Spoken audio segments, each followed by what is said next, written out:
I guess we did. Welcome, everyone. Starting calling to order this meeting. It is 1:33 p.m. As a reminder, please turn off cell phones, limit any background noise. If you are on Zoom, please mute yourself and leave all questions to the end of each presentation. I will now be doing the roll call. When I call your name, state if you are present, introduce yourself, state if you are with any organizations, and give a brief visual description, starting with Laura Saltzman. Present, Laura Saltzman, policy analyst with Access Living, chair of the committee. I am a white woman in her 30s. I'm wearing like a sweater dress and I have my brown hair thrown up. Cynthia Fosco. Present. I'm Cindy Fosco. I'm here with Second Sense and Guide Dogs for the Blind. And I'm a 50-year-old white woman with short brown hair. And recording in progress. I am visually impaired, so I have a black lab guide dog at my feet. Next, I'm Sarah Luna. I'm a board member of the National Federation of the Blind of Illinois, and I'm a Afro-Latina in my late 20s and the vice chair of this committee. Next, we have Barbara Padilla. Present. I'm Barbara Padilla. I'm with LCM Architects as an accessibility specialist. I am formerly blonde hair with a black sweater, and that's it, I guess. Next is Sandra Fernandez. Sandra's absent. All right. Dr. Delphine Lab. Hello, my name is Delphine Labbe, an associate professor in the Department of Disability and Human Development at the department in the University of Illinois at Chicago. I am a white woman in her 40s, long brown hair, and wearing a purplish sweater today. Johnny Gonzalez. My name is Johnny Gonzalez. I'm a 51-year-old male, bald, Hispanic, identify as he, him. I'm wearing a black shirt and no glasses, representing United States Army veterans. Giselle Nunez. Giselle has an excused absence. Okay. Zoe Lanier. Zoe also has an excused absence. Milton Lash. Present. Milton Lash, black male, gray hair, ADA advocate, having a white shirt, gray jacket. Jada Thompson.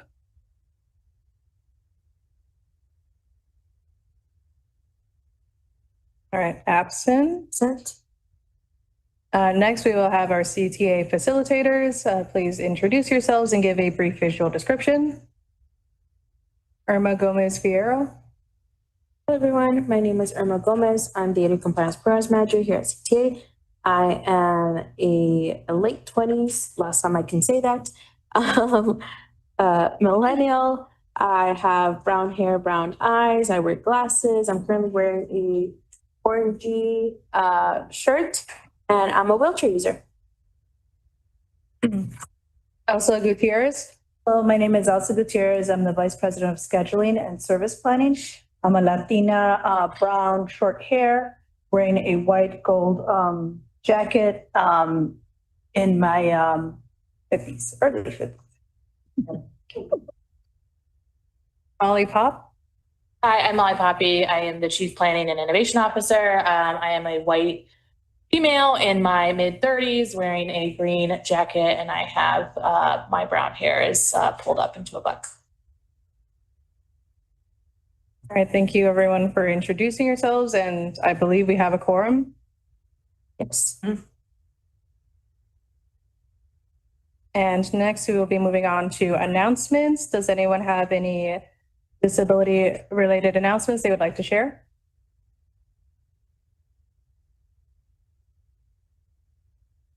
No?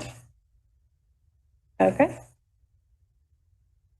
Next, the approval of the October 6th, 2025 meeting minutes. Minutes were sent to members prior to the meeting for review. Does anyone have any changes to the minutes?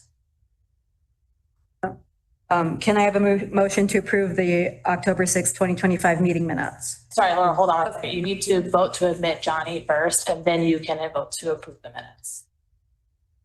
To admit, You have to make, because he's online, so you guys have to take you have to take action to approve him to have a vote and participate in the meeting, and then you can vote on it. do I have to have a motion? Giselle just joined. Okay. Do I have to have a motion to approve Giselle as well? Can I have a motion to approve Giselle and Johnny to the meeting for the purposes of voting, to the meeting in general? Motion to approve Johnny and Giselle. Second. Sarah seconded. Can I have a vote? Hi. Hi. Aye. Any opposed? Any abstain? No. Motion approved. All right, can I have a motion to approve the October 6th, 2025 meeting minutes? Motion to approve the meeting minutes. Barbara moved. Can I have a second? Second, Delphine. Delphine seconded it. Can I have all in favor? Aye. All opposed? Abstentions? Motion passes. Now we have public comment. Next, we move on to our public comment. Irma, do we have a public comment? We do not have a public comment. And next, we have our presentations. First up, we have construction updates presented by Bill Mooney, Chief Infrastructure Officer. Good afternoon. I am Bill Mooney, your Chief Infrastructure Officer. I am a mid-40s male with more salt than peppered hair at this point, a beard, glasses. I am wearing a light blue sweater, a dark blue shirt, and a floral tie. As always, I'm glad to be here with you this month, this quarter, I guess. So the first slide I'm sharing is the general overview of our All Stations Accessibility Program. It has text that lists in two categories: projects that are currently funded under construction, projects that are currently funded in design. On the under construction list, it notes Lawrence, Argyle, Berwyn, and Bryn Mawr on the red line as being in the status of completed. These are our RPM stations, which we opened this summer. And it notes Racine, Austin, and Stayden Lake as ongoing construction. The notable change here is we have moved from Stayden Lake from the beginning status to ongoing, as it closed earlier last week for a 3-year period for reconstruction that the Chicago Department of Transportation is leading on our behalf. Under design, we have California ASAP, which is complete, and we hope to have out for construction bid shortly. And Montrose on the blue line is ongoing. Our 16 elevator rehabs is ongoing. And we are beginning the design on both Belmont and Irving Park, as well as we are in the planning phase on Pulaski on the blue line, Oak Park on the green line, and Ridgeline line. All those are still and state historical preservation. Kind of get to the agreements on what elements need to be preserved as we move forward with their modernizations. To the active construction projects, we'll start with the red purple modernization project. So the slide I've just changed to. We are significantly done with construction. We have a signal installation up near Howard that we are still working on that will be done. That cutover happens in the upcoming months, and that's the last significant piece of the core construction program. So a lot of the photos you'll see here are relevant to kind of site detail work and punch list. This will probably be one of the last times we talk about RPM with this group until we get into underall activation later this year. We talk a little about that project within the project. So, but you probably won't see a whole lot more of these fence and turf photos as they get kind of repetitive and boring at the end of the project. So here, the first photo shows a 16-foot tall black chain link fence going in around the site near Clark and Roscoe. The photo I have changed to here shows some sod being planted and wrought iron fencing. This is around the historical Von Travis building. I will note that we did at the very end of this year release the RFP for purchase of the 3 parcels we are selling in the red purple bypass area, one of which is the historic Von Travis building. So if you've ever wanted to own an apartment complex, this one's a special one. It was moved 26 feet to accommodate the structure. So it has got a very solid foundation, brand new, in a 100-year-old plus structure. And then with great excitement, the next photo I share is on the Lawrence to Bryn Mawr modernization. So early in December, we swapped out all the benches at the station. So one of the greatest comments that came with the opening was the benches sucked. And there was not a person on the project team that disagreed with that. And so we were working with the supplier to get replacement benches.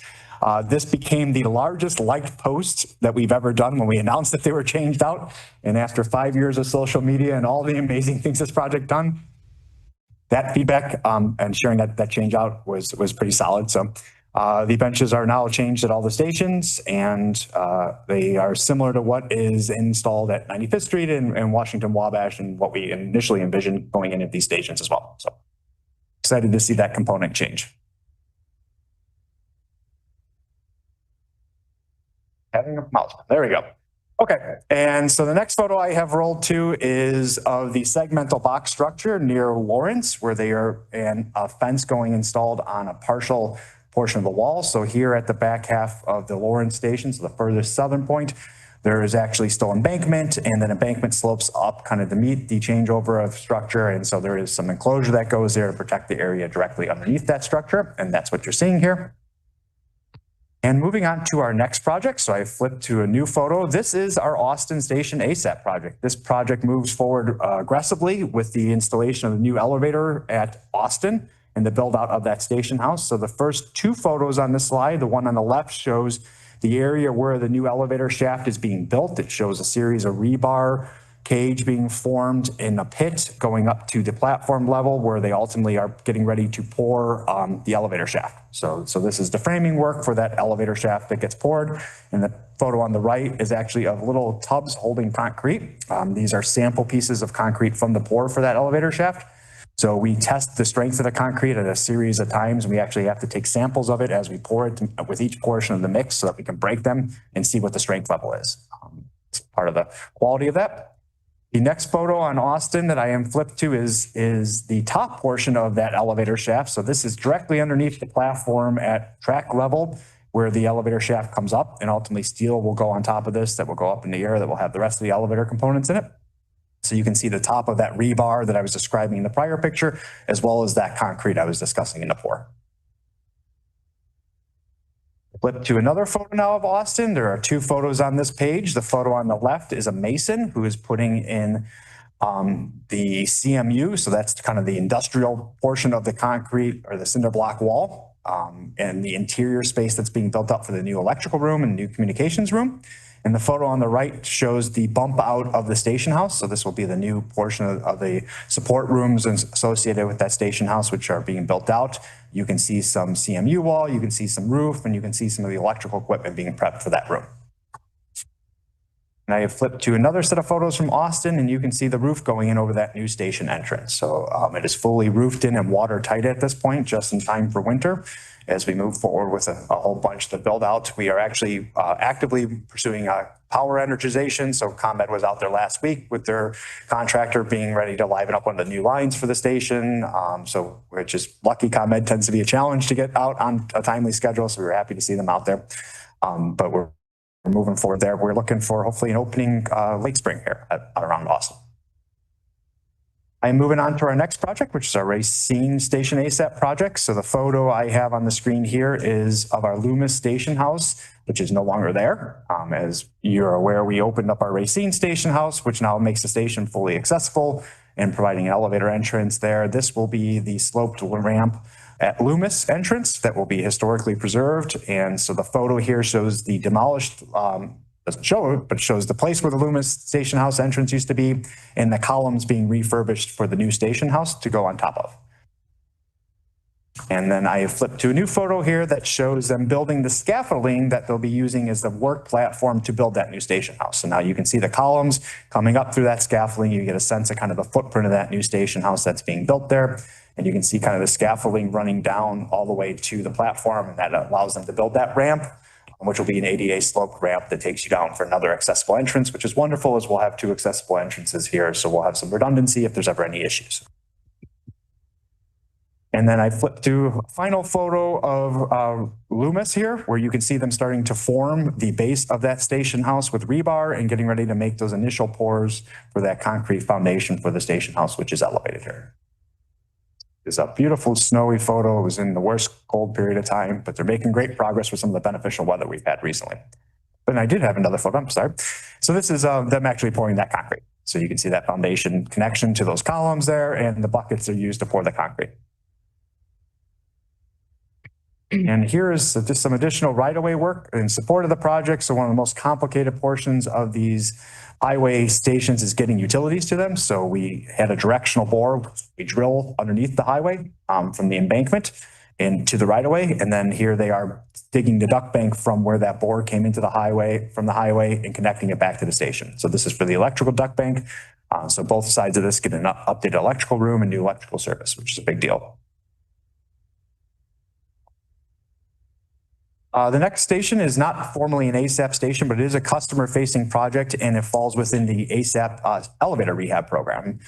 So this is our Western Station Brown Line. I don't think we formally have talked about this previously. I decided this road in this month. So this project's been going on for about a year now. It is the first time we have ever ventured into a contracting method called progressive design build. So there is typically 3 models that we use on our side to procure construction projects. We use design bid build, where we hire a designer who designs the project to 100%, and then we go out and seek a contractor to build exactly what we designed.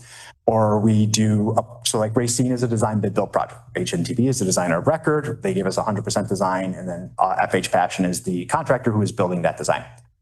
Then we do projects that are design build, where we take a design to usually around 10 to 30%. And we call those bridging documents, and we put them out to a contractor to complete that design on our behalf and build it. So RPM was a design build project. So we hired Walsh Floor, and they hired the architectural firm of EXP and Sistra to design and build that project for us. This is a third model. This is the first time we're trying this, called progressive design build. So here we take even less of a design. We take a concept of a project, and we negotiate an overall lump sum price. And then we bring in a contractor to design it from kind of the ground up based on some performance criteria and some basic scope concepting. And then they provide us pricing kind of along the way, and we can value engineer as we go, and we can off ramp if necessary and go out and actually bid it separately from this contractor. It is all, I would say, it was all the rage 2 years ago. This was what everybody wanted to do. And so we decided we would try it, see what we think of it. I would say the jury is still out. We're not sure we love it. We're not sure we don't love it. We'll see when this is all said and done. Our partner here is FH Passion, and they are also doing the plaza that you can see in the foreground of this photo. So the photo actually shows the southern facing approach to Western on the Brown Line. So this station is getting a heavy cosmetic overlift. It's getting a lot of structural work. So here we are rebuilding all the brick walls here of the multi-story structure. The brick siding was completely failed on all sides. It's been very complicated as part of it. So that's a huge portion of the project. It is also getting 2 modernized elevators. So it was already a fully accessible station, but as part of our commitment as ASAP, we are taking those elevators and rehabbing them as we go so that they stay in a high performance and up to code. So it gets those modernizations. And then the station entrance also gets a major facelift. It has a new flooring with it, new CA booth. It gets an electrical upgrade.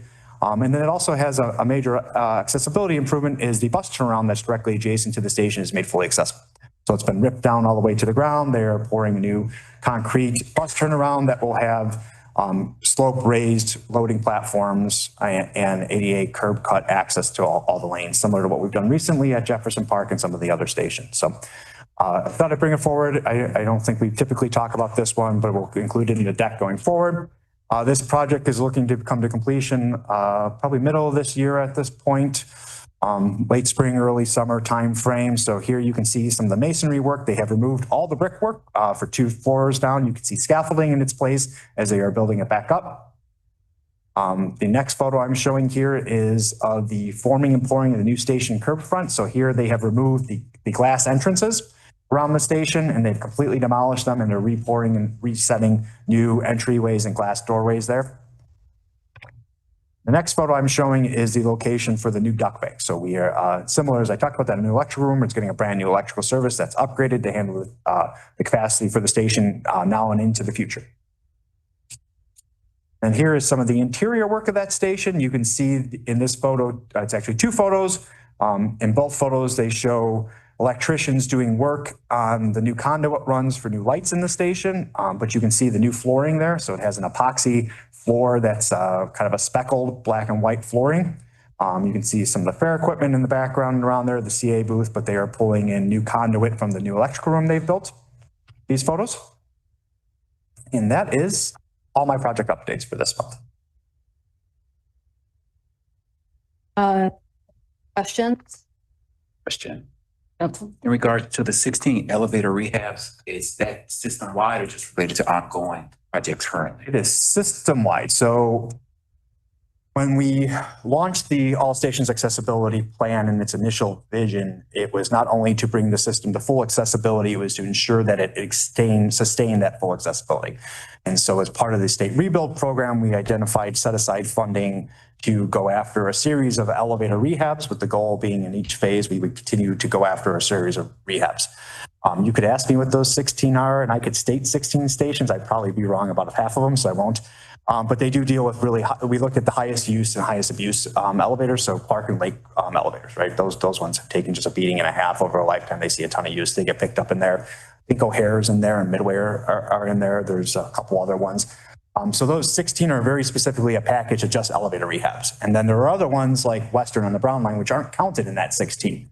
Those are ones that are just benefiting from other station reconstruction projects where we're taking on those commitments to rehabbing those accessibility features as part of those projects. So you'll see that here, 43rd on the Green Line, which you'll hear about in the upcoming months as we start breaking ground on that project. We'll have it's a customer facing project. It's a all safe to dry a lipstick on a pig. It's just a face upgrade, but it also gets into some of those bones like the electrical rooms and the stairs and the elevators.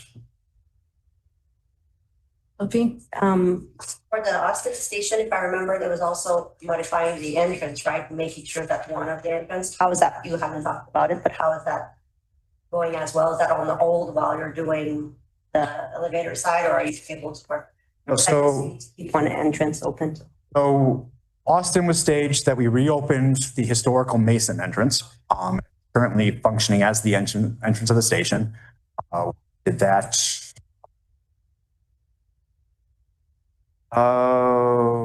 March-ish, somewhere in there. June, it was in early June. We swung over to there. And so we've been running out of the Mason entrance. It's fine. It's what it is. And now we've had the full Austin entrance under construction, which will be the accessible side. So at the end of the project, that station, the Austin side becomes the permanent entrance and Mason remains open as an exit only facility. Follow-up question for the elevator. If I'm correct, some of the issues with the longer repairs is because like it used to be that that elevators were different, like there's a different manufacturer, right? And so like you have to go to a different repair person for that. Is part of the rehab, is any of that going to be making it more standard? I feel like you're standardizing it now, but does any of it go back and? So we cannot specify a manufacturer in a competitive procurement. That would be sole sourcing our products. And so we have some approved manufacturers that make elevator. We have a very specific spec that we use for elevator.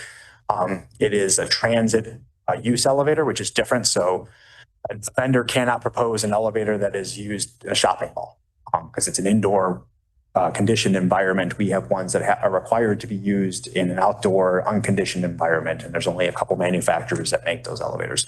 What we have the problem with is obsolescence with all these units. So even though we may have a unit that is Kone elevator that was installed 30 years ago, Kone still makes elevators and we have Kone elevators that get installed. But the problem is we can't get parts for that 30-year-old Kone elevator. Right? So you see this in your house, right? As you may have a General Electric refrigerator in your house and then they'll have somebody show up to fix it and they can't get that compressor anymore for you. You're forced to buy a new elevator. So those are challenges we have around that. Some of the bigger issues we often seen in these projects is, what was built 30 years ago was built to a standard and a condition, and the safety protocols and all the requirements and the power demand of these things changed drastically over 30 years. So it's not as simple as just saying, oh, we're going to update the elevators. Oftentimes that triggers updates to fire code. It triggers updates to the electrical rooms. All these projects I talk about, a new electrical room, right? That's because all these things just draw so much more power nowadays, in part because they're heavier. Lots of things with all their safety requirements and crash proof stuff makes it significantly heavier, in part because of new electrical standards and lights and, the way even though LEDs draw less, there's still more doohickeys and buttons and things. And so they tend to take up a lot more. Any other questions here online? Once, no questions. All right, thank you so much. Thank you.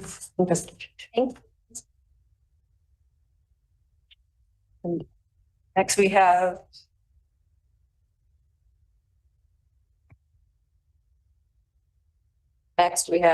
accessibility pedestrian signals presented by Dave Miller, Chief Highway Engineer from Chicago Department of Transportation. All right, thank you. Yeah, Dave Miller with the City of Chicago Department of Transportation. I'm a white man in my 40s, beard, glasses, orange shirt. Take me a second just to get set up here. I didn't get the overview with presentation.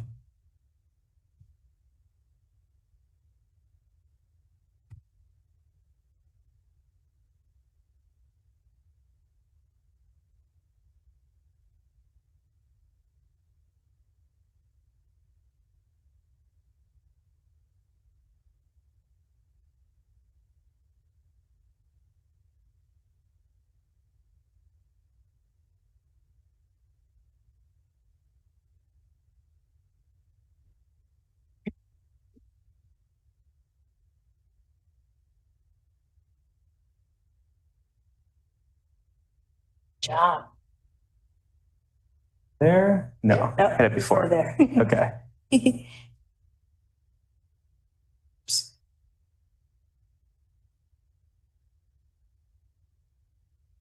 So,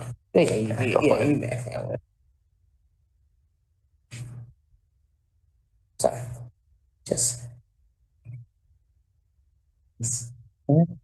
okay, cool. No, You want to lock us in. thanks for your help.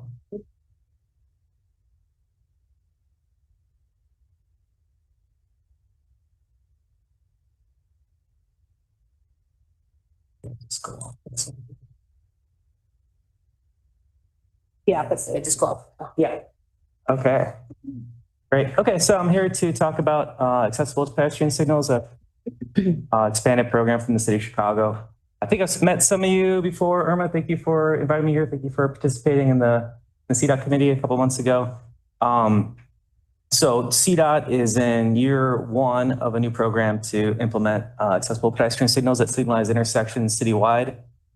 This title slide just shows a picture of an accessible pedestrian signal push button and sign at the corner of Grand and Damon.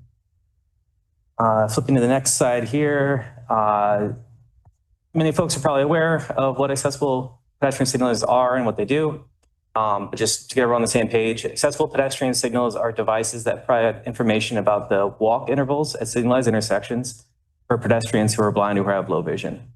So this is just at intersections that have a traffic signal, so on the streets of the city of Chicago. So the accessible pedestrian signals provide non-visual cues such as audible tones, speech messages, and vibrotactile surfaces.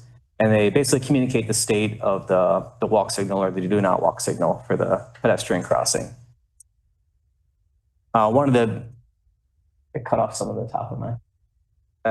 One of the biggest questions we get about APS push buttons is, do you need to press the APS push button to get the walk signal? In the city of Chicago, in most cases, you do not need to press the push button in order to actually get the walk phase. Most signalized intersections in the city of Chicago are pre-timed such that the walk phase comes up on every cycle of the intersection. This is a lot different than like a lot of nearby suburbs or other cities where if you're coming up to a pedestrian crossing, you won't get the walk signal unless you actually press the push button. So that's one of the common questions we get here. There are a few what we call pedestrian actuated signalized intersections in Chicago. I'll talk about a couple of those examples, but those are intersections where you do need to press the push button as pedestrian to get the walk signal. So pressing the APS push button will not only provide cues about the state of the walk phase, but will actually actuate that walk phase. So now about the CDOT's APS program and our goals and timeline. So in May of 2025, this APS remedial plan was finalized. So this was after several years of litigation between with the city. And so we came to a finalized remedial plan that lays out the framework about how APS will be implemented across the city. We are in year one now, which ends in May of this year on the 1-year anniversary of the remedial plan being finalized.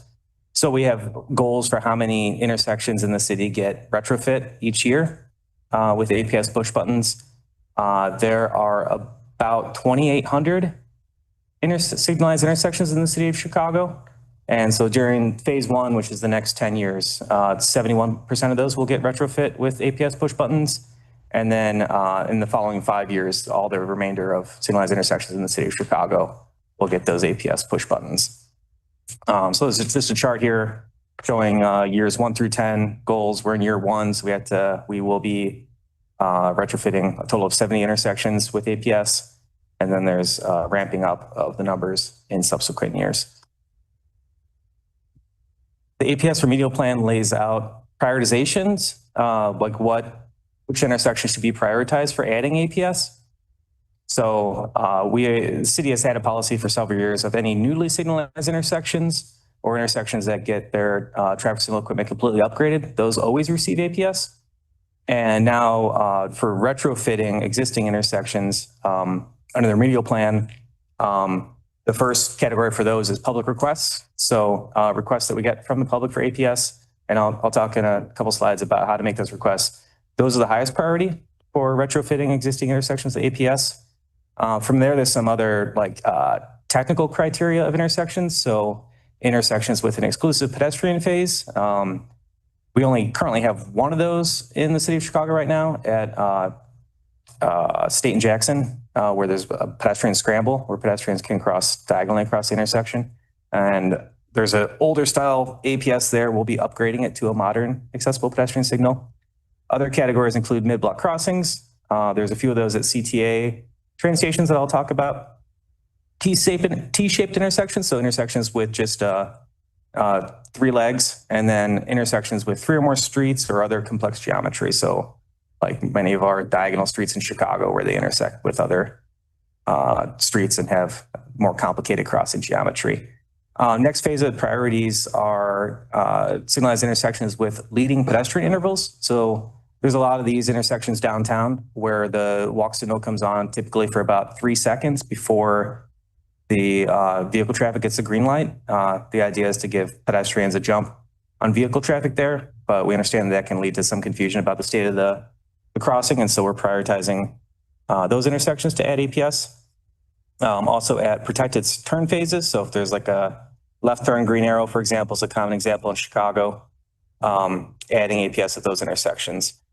Category of interest here is near public transportation. So in our phase 1 priorities, we'll be prioritizing adding APS at intersections that are near train stations, bus transfer points, and streets beneath elevated train lines like here on Lake Street.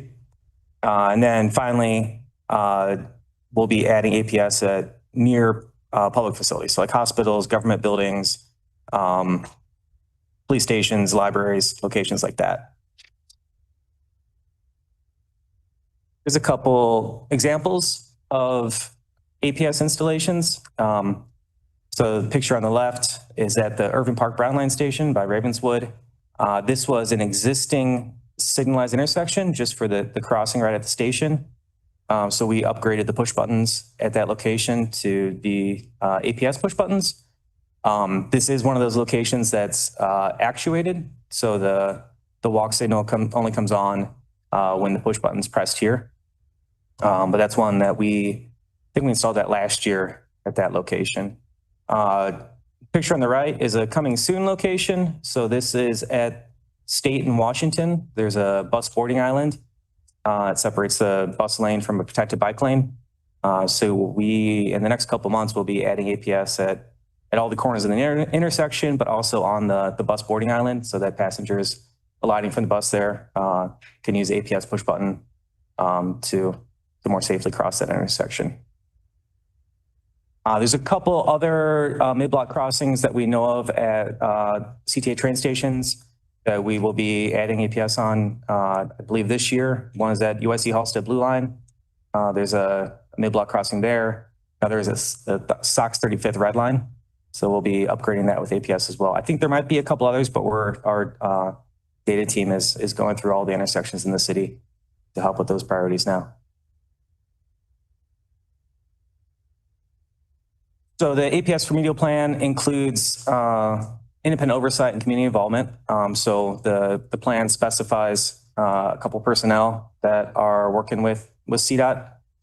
One is a certified orientation mobility specialist who we have on board now, who's providing guidance on APS design and how we can mitigate any other impacts for blind pedestrians at signalized intersections.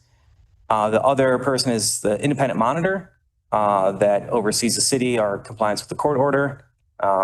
We have that person on board as well. So CDOT's working closely with these folks to implement APS. And community involvement is we've convened an APS Community Advisory Committee. We had our first committee meeting in November. And so CDOT and the Mayor's Office of People with Disabilities are working together with advisory committee members there to guide the prioritization and some of the design elements of the APS program. And we are working on building our public engagement and social media campaign. We do have a website up now. I'll have the website. Well, it's here, but also it'll be on the final slide. www.chicagoaps.org is the city's APS program website. That's one of the places that anyone can make requests for new APS. Also via the city's 311 system, which is hotline for you can call on the phone to the 311 system. This website, there's also a 311 app. And so those are venues to request new APS or request maintenance to existing APS. You can also request in person at any of the aldermanic offices. We're working with all the 50 wards on training to how to help with those requests, or in person at City Hall at the Mayor's Office of People's Disabilities Office. If you're requesting APS at intersection, just be ready with the names of the cross streets. If there's any other special information about the nature of the request or any priorities of where it's needed in there, that's also information that could be taken as part of the request. Finally, this final slide here. Like I mentioned, we have a website up now, www.chicagoaps.org. You can go there to provide feedback. Also, we have email for our APS program, c.aps@cityofchicago.org, that will take any feedback for any APS issues. And that's all I had. So happy to answer any questions on APS. Cindy. I got a question. So in our neighborhood at Southport and Grace Street, we talk about putting a greenway, a bike greenway through from the lakefront to, I don't know, west. And that's one of the lights that it's kind of you got to do a little jog at Grace down Southport, and it kind of breaks up Grace there. I'm wondering, is that one of the recording stopped that they're making a priority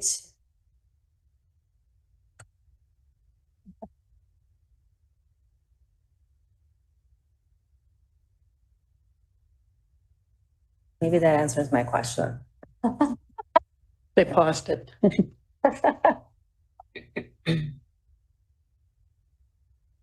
Good, okay. So Grace Street in Southport, I'm wondering if they're making that a priority, or should I put in a request for that one? Because that is going to be the greenway pass through for the bikes. Yeah, so you can always request any intersection, make a public request for that always places it at a higher priority. The program's designed to be most responsive to public requests where people want and need APS. Oh. At Southport and Grace, I believe Southport runs straight north-south, but then Grace is kind of offset where there's two different. Yes. And so those are situations where, because it's a more complex geometry, I don't know, I can't recall the exact alignment of the crosswalks, but it might not be as intuitive, like perpendicular to the streets. So those are the kind of complex geometries that would become another priority because of the layout of the intersection. But again, if it's a location that would be useful to you or others, then please make that request, because that's always the top priority. Great, thank you. This was very helpful because I didn't even think about that light until you started talking about it, and I was like, "Oh yeah, that would be a good spot." Thank you so much.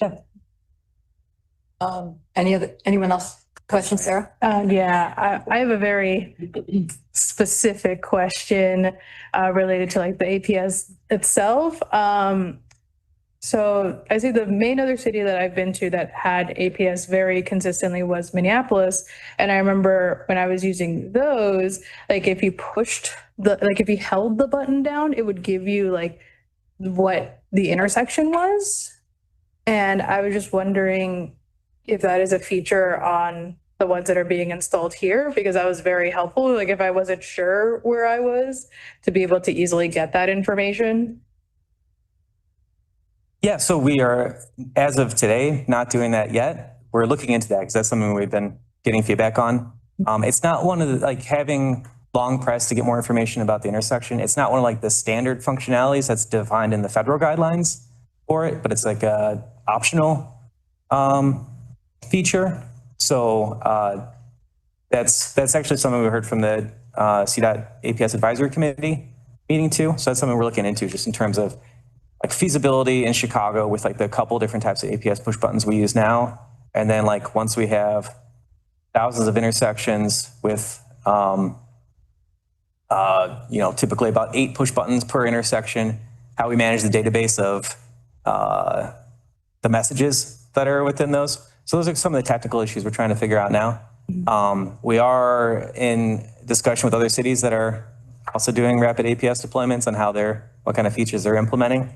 But we've also wondered about like, how do we, effectively get the word out that that's a feature of it. And that's something we've been looking at, like having the long press to do, have more information about like the names of the cross streets and things like that. But making sure we're doing it in a way that is intuitive to use as well. I mean, even like in Minneapolis, like the signs above the button, like had large print and braille for what like the cross streets were. But that was something else that was also really helpful. But I'm glad to hear that y'all are having these conversations now. Yeah. No, if there's any suggestions we're like in the early phases of implementation. So if we're compliant with the federal guidelines on this, but if there's optional features that would be helpful, like that's stuff that CDOT definitely wants to look into. So appreciate any feedback on that. I have one more question. I'm sorry. If the sound is not audible enough, how do we do? Is that a 311 call? Yeah, definitely. Yeah. So call 311 or use the app or the 311 website. So that's probably the most common maintenance requests we get right now are either it's too quiet or it's too loud. Yeah. I definitely understand the too quiet one. I'm like a little bit annoyed by the too loud one. Because we're hearing from like, people that don't necessarily need to use the APS push button, like, why is this thing beeping? It's annoying. And so part of what we're doing now is just like trying to do more education on like why these are a necessary component to improve accessibility within the public way. So that's something we're working towards now. But if there's any specific locations where you feel like there's something that's malfunctioning, it's too quiet, it's too loud, call 311 and then our electricians will go out and test it and replace it if necessary. Sometimes it's just a calibration thing, so they're able to go out and just recalibrate it. Yeah. So it's a great question. Great. Thank you. Delphine, did you have one? Yeah, and that was Milton as well. Yeah, my question is when there's no poles already, and I'm thinking at the corner of the lighthouse, so it's Wolcott and Roosevelt, there was no pedestrian crossing, there was no pole. So you had to kind of put this small pole, just the pedestrian crossing. And my question is more, how do you decide where do you locate that? This is just like before the ramp, so I think it's kind of good location. But overall, like how is the decision is made, like design wise for that? Yeah, and that's probably like the biggest challenge we have in the rollout of all this. So like I kind of mentioned at the beginning, most intersections in Chicago, you don't need to press a push button to get a walk signal. And that's very different than a lot of the suburbs where they assume there's not going to be pedestrians. Like in Chicago, we know we want there to be people, using the sidewalks, walking, crossing the street. So our signalized intersections were not really designed to be able to have push buttons when a lot of these intersections were designed 30, 40, 50 years ago. So if there's an existing signal pole that's already a good location for APS, we always try to put the push button there. We don't want to add more obstructions in the sidewalk or things that might get in the way of different public needs. But a lot of intersections in the city, there's not a pole that's in a good location. So we have to add these shorter posts that we're installing many of them now. That's a big part of the technical challenge we face, because then we get into all the underground utilities and this dense network underground of existing water, gas, electrical facilities, and finding a way to wire up the push button there. So the location selection is first and foremost based on the federal guidelines, uniform traffic control devices that give certain criteria on where push buttons should go. And then we bounce that with things like the existing underground built environment, like how many utilities we have to relocate to get an APS push button post in a specific spot. So try to like bounce the requirements and the optional guidelines with how to get these things in quickly. So that's kind of the challenging part for us right now. Within the federal guidelines, there are placement criteria presented, but there's not really like a prioritization of those given within the federal guidelines. So something we're working on now at the city and with our peer cities is like how to prioritize those. And again, given that in most intersections in Chicago, pedestrians don't have to press the push button to get the walk signal, that the primary users for APS push buttons are going to be people that need non-visual cues to stay these intersections. So that may kind of change the priorities of where they're pushed. Like, for example, maybe it's a much higher priority to put APS push button very close to the crossing rather than having it, farther away next to a completely level landing, which like in intersections where it's pedestrian actuated and we know that everyone who's using the intersection has to press the push button, they would want to put a higher priority on that being a location that's, for example, wheelchair accessible, right? So trying to balance those different priorities within this, in this dense environment with already very crowded sidewalks, that's like the big design challenge we're facing now. And that's why we have a certified orientation mobility specialists on board to help guide that prioritization at each intersection, essentially. Because that one is like not totally aligned with the crosswalk also. So I think that's one of the things when the person thinks, okay, I'm next to this, I'm pushing down and then I can go just straight down. But then this boardwalk, like the crosswalk is just a little bit off of that specific intersection. So I'm just also thinking about that, like alignment with as much as possible with the curb ramp and the crosswalk would be the best, but yeah. Right. And so it's like, which of those, given all the constraints, like which are the most important, and like where we have flexibility within the federal guidelines, we're trying to understand like what the priorities are for users. So like any feedback on those elements, we welcome that. The alignment of the push button itself should be in line with the crossing. And so that's another maintenance issue that we see sometimes where the button or the sign is like shifted. So if you think there's any like specific maintenance issues, again, that's a 3-on-1. So we can look at that. So yeah, thank you. Milton? My question is regarding data collected and currently being used, and the data is going to be collected from the usage. Has to do with that be a way to calibrate as far as timing? For example, in your hospitals, right now, crosswalks, they don't allow enough time for a person, ADA or a senior person, to make it across. For example, there's a street like 71st, South Chicago and Cottage Grove, where the streets are really long and the signals are really short. I've seen people get a quarter or halfway and they have no idea that it says don't cross anymore, and they're still walking, but now the cars are turning. So will your system be allowed to give someone, hey, this is audible, say how much time don't walk? Because if you have no idea, you don't see these cars, because they don't care, they just turn. So how would that data be feeding back into the system to allow it to be looked at? Right. I don't know the specifics at 71st South Chicago and Cottage Grove. I know that a lot of intersections along South Chicago tend to be very, very large intersections. South Chicago's a large street itself. And then once you put it in an angle, it kind of increases. It's pretty large. A lot. CDOT regularly, I think primarily when we get requests to reanalyze the timing for a crossing, we would do that. There are maybe intersections in the city still, or the crossings based off of older, like, so the walk time and the time that there's a flashing don't walk signal are based off of the length of the intersection and an average speed of pedestrians, which 20, 30 years ago, when those initial standards were developed, it was assumed that pedestrians were moving much quicker. Whereas in new intersections, we use a slower pedestrian crossing speed. So those are all based off of current federal standards. So if there's intersections that need to be looked at from a timing perspective, that's something that CDOT can always do. We haven't typically programmed APS push buttons to change the amount of walk time given at that signal. That would kind of be like independent of whether there's APS there or not. Well, it's not that it would change it, but the fact that the data is now there to back up, maybe we need to go back and look at this particular, let's say the hospital, University of Chicago, for example, going across Cottage Grove and 58th Street, it turns quick.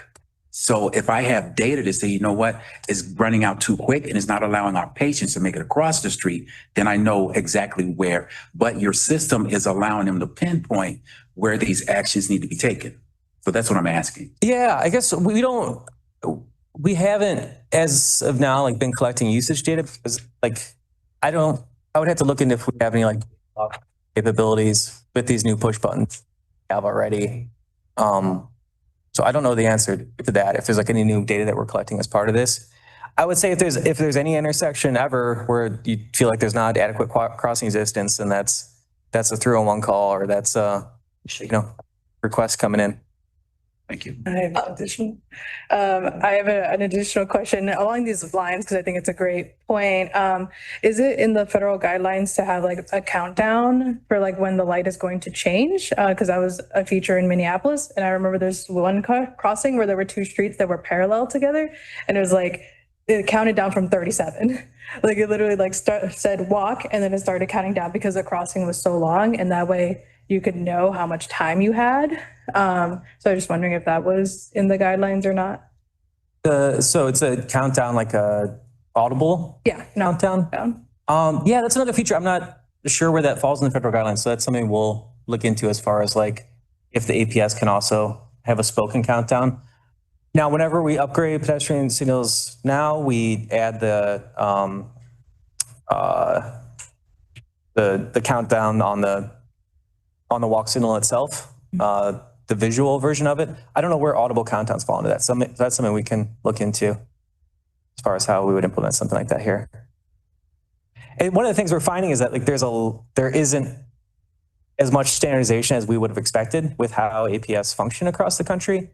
And I think it's not a brand new technology, but in the world of infrastructure, it's still a relatively new technology. So I think Chicago is going to end up being one of the cities that helps standardize the functionality of these. So that's stuff we're looking into now. All right, I will ask a couple of questions. And going off of that, I think, and I'm glad to see you guys are looking at beyond the federal minimum standards, because I think this is a real opportunity to do that. And I think CTA has done a good job of going beyond those standards. And like, obviously it's more expensive to go in. And if you put one thing in, then if you want to make it more accessible, I think, that's more expensive. So I would encourage looking at what is going to be most accessible and kind of getting it right this time around. And just wondering if, based on Milton's question, like if you're going into programming APS, if it could just be standard to reassess those crossings, like, okay, we're looking at this, what's the timing? Yes, we do that. Okay. Yeah. So that's part of our process now. We're making sure that we meet current Chicago guidelines for crossing times, things like all red time, where the whole signal for a couple seconds dwells at all red to let the cars clear out before people are crossing the street again. So we have a standard, just like making sure we're up to current signal timing guidelines whenever we touch these. And for the accessibility issues, I'm wondering if there can be something of like considering if it's hospitals or something else where there might be reasons why you want to expand that crossing time of if that can be something that, you bring to the committee of like, what do you think about doing that? Yeah, so I will bring that back to the traffic engineers that are in charge of signal timing. I'm not like solely responsible for all the signal timing issues, so I'll bring that to them because that is kind of like beyond just APS. That's about the broader accessibility of signalized intersections generally. So it's a fair question. I don't have the answers on it right now, but let me go back to the traffic engineers on that. I have more, but does anyone else have any other questions or anyone else on virtual? I guess my last thing is, it came up in the slides that there's CTA and CDOT coordination came up. So I'm just curious in like what capacity and like if this is helping encourage coordination on APS and like bus stops and everything else. I know there's like a working group as well, but. Yeah, I mean, so on APS, so Irma's part of the APS Community Advisory Committee as well. I don't know if there's anything like specific on coordination that we could speak to now.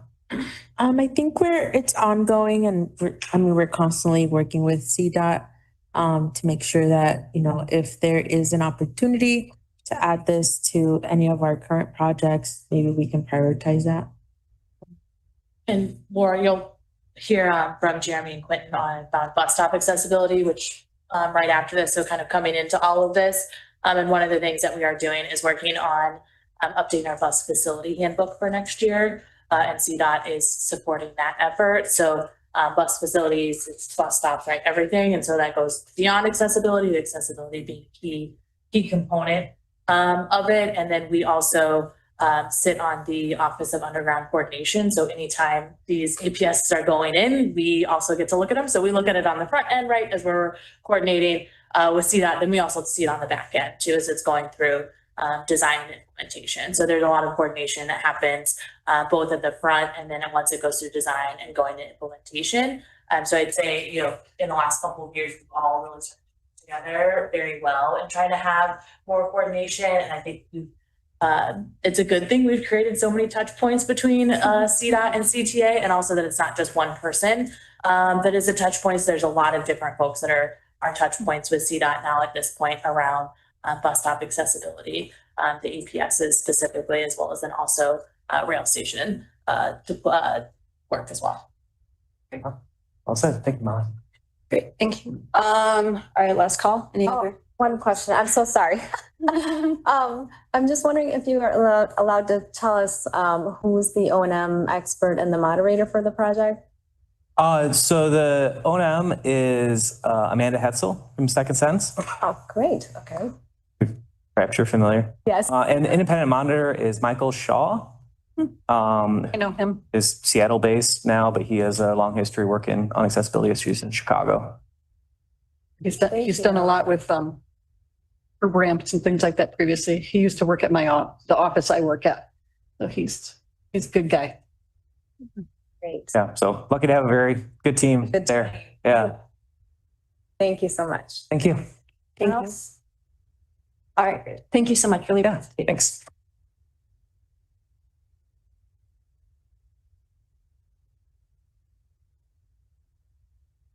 Next, we have bus stop accessibility improvements presented by Quentin Shipley Mellon, traffic planner.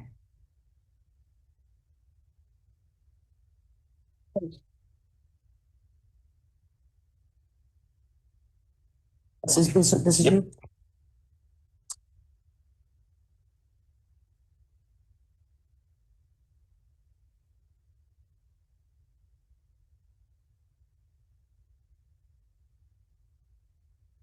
Which one is it over here? Can you see? Is it this one? Yep. Okay. You want to take a 2-minute break? Yeah. Can we take a 2-minute break? Sorry, there's Enough minute break. Thank you. Okay. Whole little explanation. It's a long meeting. I'm going to a concert next week and I'm hoping that I see Mike there.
You're back. Thank you guys for, having a little bit of a break, and now we can continue with our presentation.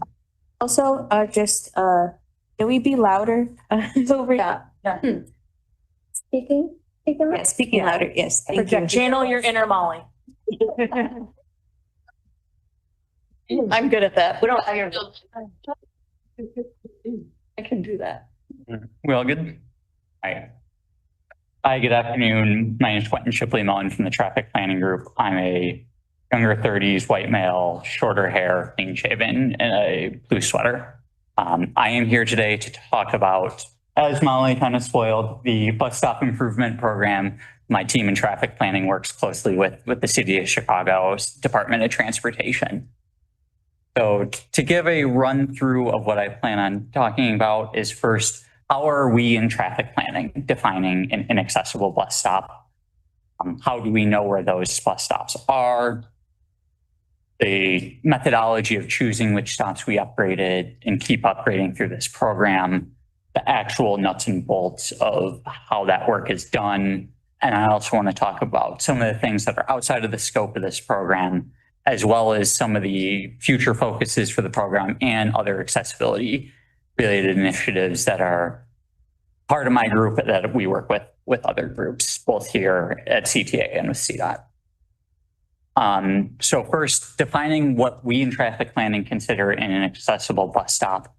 The photo I have is a bus stop along 67th Street. But the big thing I want to point out is there is a large amount of grass between the curb and the sidewalk.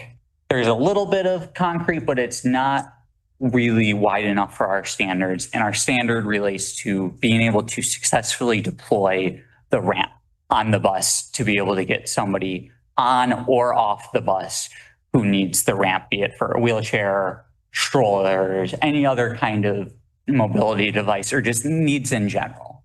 And specifically, it's so we have a nice solid clear place so the bus can go down on it. The bus ramp can drop at the appropriate angle to get somebody from the bus, off the bus, into the connecting sidewalk. This next slide is of this exact same bus stop that we were able to get upgraded through this program. It shows that what that was a very small patch of concrete is now much wider. So you have full room for anybody needing to get on or off with the ramp, for them to get off the bus or on the bus from the connecting sidewalk to be able to go where they need to. So that's just the overview to keep in mind. And then the other thing I want to note is we are not necessarily going out and doing full scale measurements. This is just more of a gut check of, yes, this to us, and this is what it appears an operator would feel comfortable deploying a ramp at. There are maybe some cases where the slope may be a little too much, maybe not enough, but this is generally, like a lot of things, that there's margins of, but this is what we feel an operator would feel comfortable doing. So how do we know where these stops are? Me, along with my colleagues in traffic planning, visit every bus stop in the CTA system at least once a year, verifying the condition of them, putting in maintenance work orders if there's any issues such as missing or damaged signs. We also take inventory of assets at the bus stops. For example, is there a shelter? Is there reinforced concrete in the street to help support the weight of the bus? And then also the big one is, what is the accessibility condition of the bus stop, as I was talking about? We put that into three categories. One, we consider full access. Another one, which that example showed, is an unpaved, so there's grassy area either where you would be waiting or not enough concrete, again, related to the deployment of the ramp. And the third category is uneven or narrow.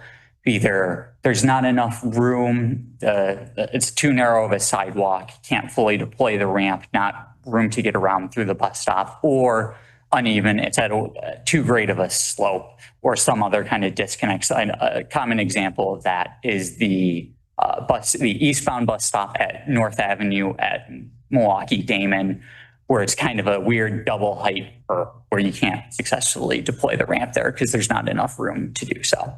And then the drawing on this is the kind of 5x8 minimum guideline clearance that we are looking for when we consider this. And this is from the Bus Facilities Handbook, which Molly had just mentioned and I will talk about later too. So using this data, whenever there's a roadway project, often by the city of Chicago, but not limited to them, we look to work with them to improve the condition of our bus stops. A big driver of this is the city's arterial resurfacing program. So when they go in and cut up the street to repave it, that also often includes sidewalk and curb work. So part of our coordination and planning process with them is we tell them, hey, we have a bus stop in your project limits. Are you able to build as a new concrete pad? So that way we can facilitate a better experience getting on and off the bus. Same thing happens with the streetscapes program under the City of Chicago DOT. And then also private developments. If somebody's building a new building, a new site redevelopment, they're touching the sidewalk, we work with them to try to, put in these conditions, especially if they're in places where a bus stop has not existed before. That way, whatever the new development is, we can properly serve it. And then, so that's kind of the day-to-day opportunities we have. And then specifically the program I'm here talking about today, targets stops we haven't been able to get through because their work hasn't been done through another project. The city hasn't earmarked it to the street to be resurfaced or any kind of other project. So this is our opportunity to finally get to some of these stops. And then the table on the right just shows some of the work we've been doing.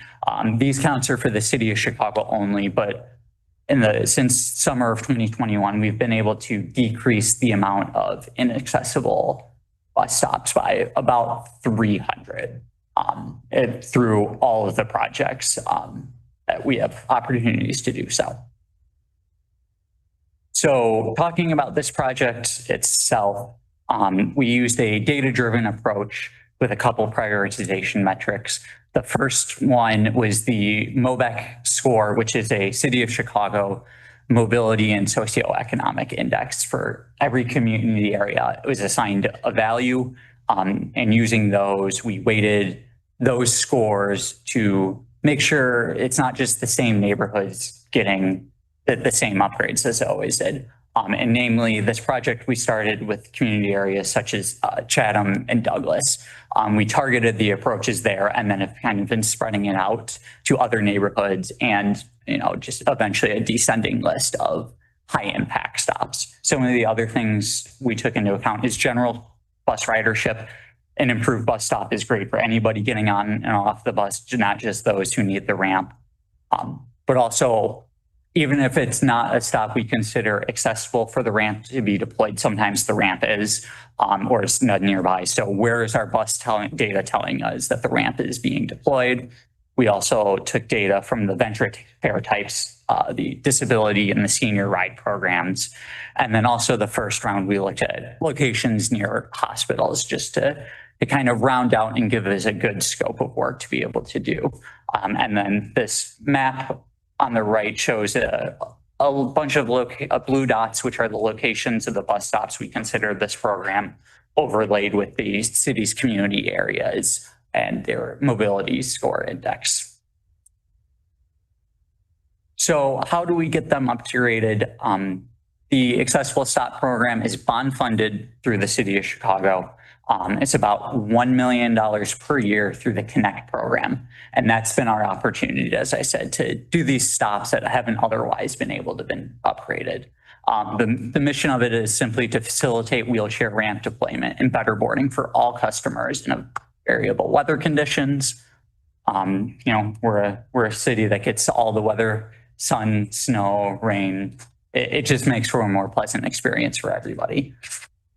In 2025, we were able to do about 115 bus stops through this program. And since the program's inception, we've done over 300.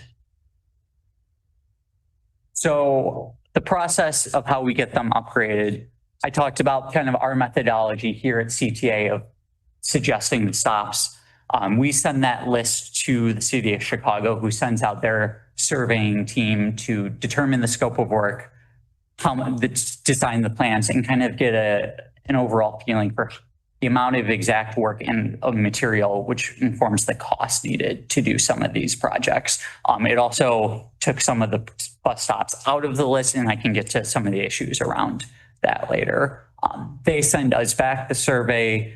We review them, posting any edits, generally just making sure that what we have in mind is also what they are looking to design and making sure we're on the same page.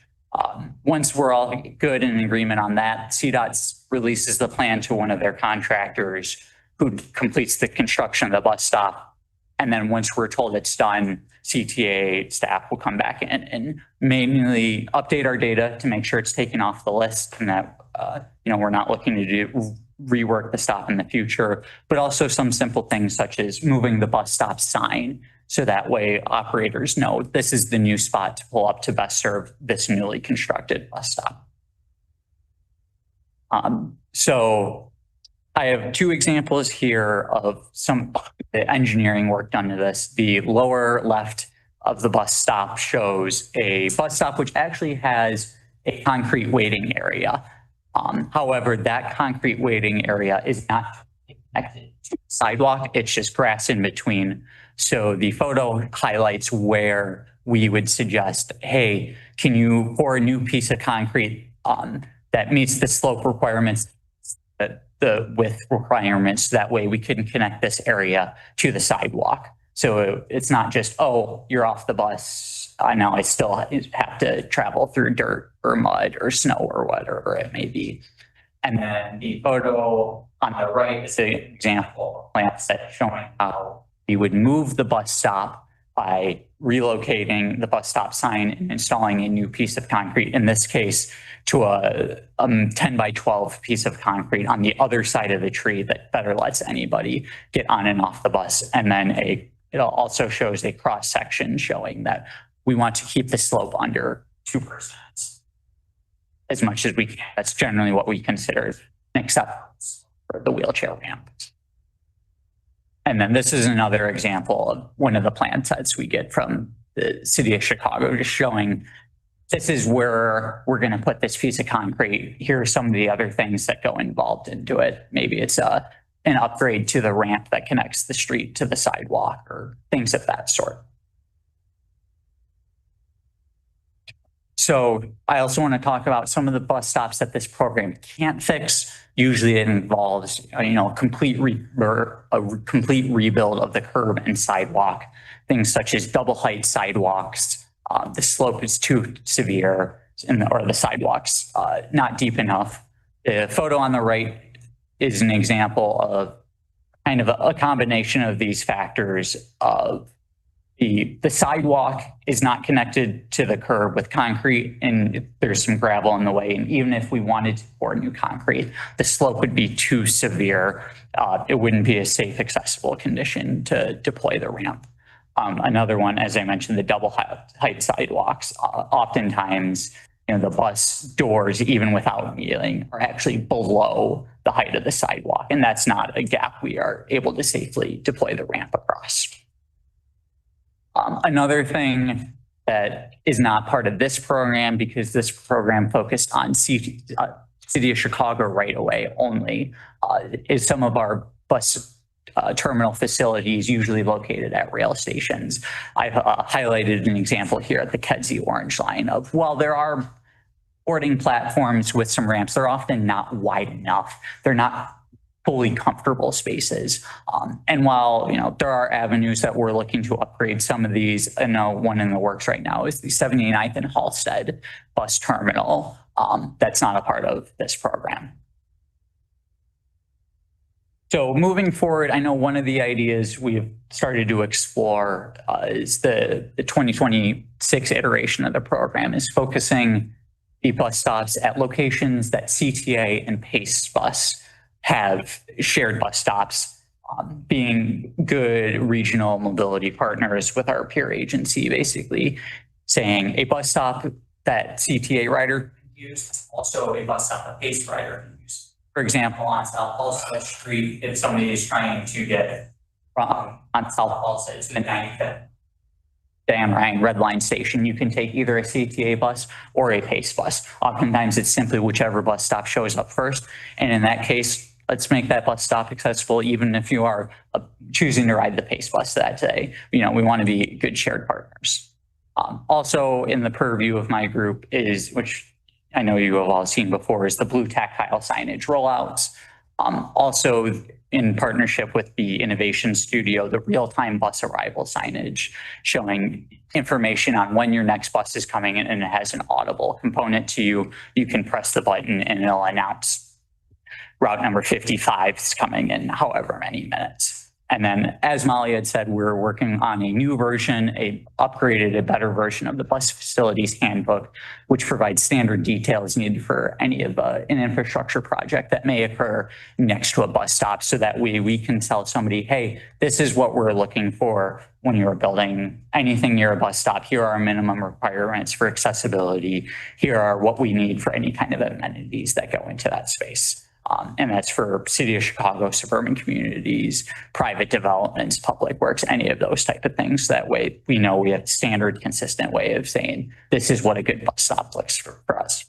So, and that's what I have for today. I'm happy to take any feedback and answer any questions as best as I can. Unfortunately, we couldn't be joined by the City of Chicago partner on this project. There was a conflict, but I can do as best as I can to answer any questions and also take any questions back to them. Thank you. Questions? I just had one. With the one with the bus, with the train? Yes. Is this something that you would then investigate relocating that stop, or is that also beyond the program? No, that is actually one of the things we do look at in this program. Is sometimes the first thing we look at is actually, oh, does this bus stop need to be moved rather than new construction? This one specifically is tough because it's a transfer to a metro station. So our options of making sure we get an accessible stop, but also serves the metro station is kind of difficult. But yes, that is one of the things. Sometimes it's as simple as shifting the bus stop 10, 15 feet away from the intersection because there might already be concrete, or moving it to the other side of the intersection. I have a question. I'm wondering, with the tactile signs, is there a professional that's double checking to make sure that the braille is written correctly? Oh, wait, okay. Working through her, eventually ask around for great. Perfect. Yeah, I definitely have a connection for you. So thank you. Being someone on the accessibility side, we've run into situations where we're out reviewing things. And when we're checking tactile signs, the tactile sign reads Braille. That's what it says. So It says Braille? yeah. Okay. So we've run Yes, that is not our goal. We've done one round of checks already and actually did get some feedback that things were a little confusing. So as we get the next round of print. yeah. So it's Especially- interesting what can happen Yep. and that doesn't get checked. Yeah. It's good to hear that it's being checked. Yep, we'll definitely share those with you, especially since we're adding the route and direction. That will be really important for us. Awesome. Okay. Yeah, it gets a little tricky with that braille. Thank you so much. Of course. Yes. So a few meetings ago, we had presentation about when there's a bike path and then the bus stop. So considering the space you consider safe, this is beyond like the space that would be in the bike path, because can think about the RAM deploying and then the person coming out in a bike path. How is that like? Because then you need a lot of space if you're like working around those kind of things. So what's the requirement, or you're hoping people are nice behavior? Yeah. Yeah, so that's something we work with the City of Chicago. And specifically for the ramp deployment, it's the minimum width to be able to safely deploy the ramp. I think there are two different type of examples of this. There are either what we call bus boarding islands, which are usually raised and the bike lane is at street level. Mm-hmm. So there is usually one, if not two crossings, usually a raised crossing. So the bike up and over that crossing. I know that's one example. The other one is considered shared bus bulbs. And that's usually when you're talking about where the bike lane kind of comes up through the bus stop. I know I don't have the detail in front of me, but there's usually some kind of tactile warning and also a lot of markings for the bike. It is something that we are working on best placing and understanding when maybe they are not appropriate. But it's tough. There's a lot of things such as street width considerations and sidewalk width. It's still something relatively new to Chicago, and every time we get a new plan set, we're working with the city of Chicago to make sure it's appropriate for the bus stop at that location. Yeah, I want to shockingly hop in on that. I would hope if there are standard details that there maybe be significant discouraging of situations where where there will be a new change, and like I'm pro bike lane, but the new change where a ramp starts to deploy literally into the bike lane, because that's something that's come up a couple of times. There was one on Commercial, there's one in Chicago that were new designs, and I just have not talked to any single person who is comfortable deploying who is comfortable using a ramp that's going to deploy into a bike lane. I've also not talked to any cyclists who are like super jazzed about it. So I really hope that there's more conversations about, like, I realize that these are complex and we're trying to make sure that that transportation is usable for everyone. But I just, I think I hope that is part of the manuals. Like, we need to make sure there's enough space for it to deploy.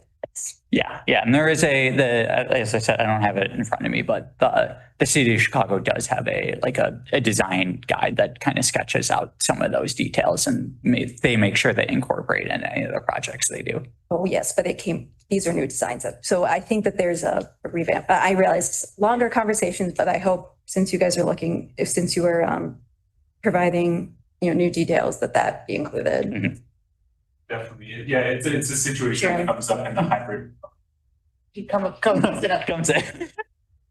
It's a conversation that comes up in the hybrid bus bulb example, where the bus or the bike lane jumps up onto the sidewalk. So the fact that there being 8 feet depth on the sidewalk, but some of that 8 feet is green tinted, creates that uncomfortable situation. Wherever we have bus boarding islands, we make them 8 feet wide, so there's no negative interactions between the bike lane and the ramp deployment. So we hear you. It's a conversation we're going to further pursue as we update the bus facilities handbook. Great. Jeremy, can you introduce yourself? Oh, Jeremy Safran, traffic planning as well. Great, thank you. Are there other questions? Sorry. I know there's an underground, and that's been a whole thing, underground coordination. Is there more work to do some above ground coordination? Because I'm aware of some instances where there have been revamps for bus stops and then they get immediately torn out for planned construction 2 months later. And I realize that's not on you. It is a complicated issue that it's on CDOT, but I'm just wondering if there is any more kind of coordination on that front. Yeah, Office of Underground Coordination, that's what it was called. It is above ground coordination as well. It's not just underground, but there's nothing more frustrating than, frankly, for CDOT or for CTA when we do a bunch of construction work and then especially a private developer comes in and makes changes. So we continue to try to stay ahead of those and working through those. I'm not going to say it's perfect or give you an answer that I can say how to solve it. I think we'll just co-sign to, yes, it is a problem, and we'll continue to try to find ways to be thorns in everyone's side about not tearing up infrastructure that just went in. Some of it's emergency work, fortunately. Jeremy shared that because it's probably not being picked up. Some of it's emergency work. Oh, I know, but the ones I'm talking about are not. There were permits. And then is ConnectStop funded through CIP on the CDOT side? Is it? No. It is the capital. It's part of their capital improvement plan because it is bond funded, so it is part of their capital improvement. I would imagine it's sort of I don't want to speak directly for CDOT, but I would imagine sort of under their whole umbrella of street construction, arterial resurfacing, things like that, but it is in the CIP. So presumably you're aware of the new change to the management ordinance, where all CIP projects are going to have to be approved through council. So I think there's going to need to be, I'm going to flag that there's going to be, I'm happy to talk to you more after, that there may be more planning and coordination that might need to be involved with those projects to look at. Any other questions? Great. Oh, the other thing I would just note is, in addition to the bike lanes, there have been a couple instances of like streetscaping projects where suddenly, like I know on Broadway, I want to say it's either Bryn Mawr or Hollywood, where there's like nice planters that were installed and they're very pretty. And also now the ramps, okay, yes. Yes. And that's one of the things that we do consider about one of our accessibility conditions. If there's something blocking the bus stop, yes, unfortunately, that's something that is beyond the scope. That would have been also a great example. Yeah, some of the bioswales or other things, that make our streets nice and lovely and livable can often do limit our options to deploy the ramp. But that is something any part of our bus facilities handwork work. Anytime a project comes in, we're making sure that there's both clear zones at the head of the bus, but also for the rear door, both at lengths for a standard 40-foot bus and a 60-foot articulated bus. That way, anybody can get on and off the bus clearly through the sidewalk. And if that's not, I would encourage that, because these again are like new projects within the last couple of years. So just to flag for them, just so everyone knows. Yeah. That's it for me. Any other questions? Going once? Thank you so much. Thank you. Our last presentation is the bus priority corridor study project presented by Jason Neither, Senior Manager, Bus Strategic Planning, and Jason Wald, Strategic Planner.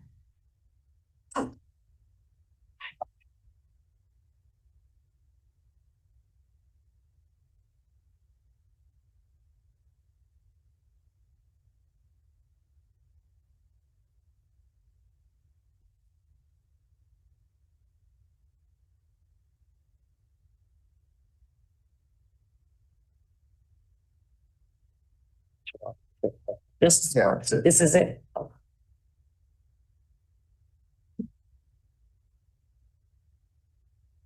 Which one is this? Which one? That one. This one here? Yeah. Okay.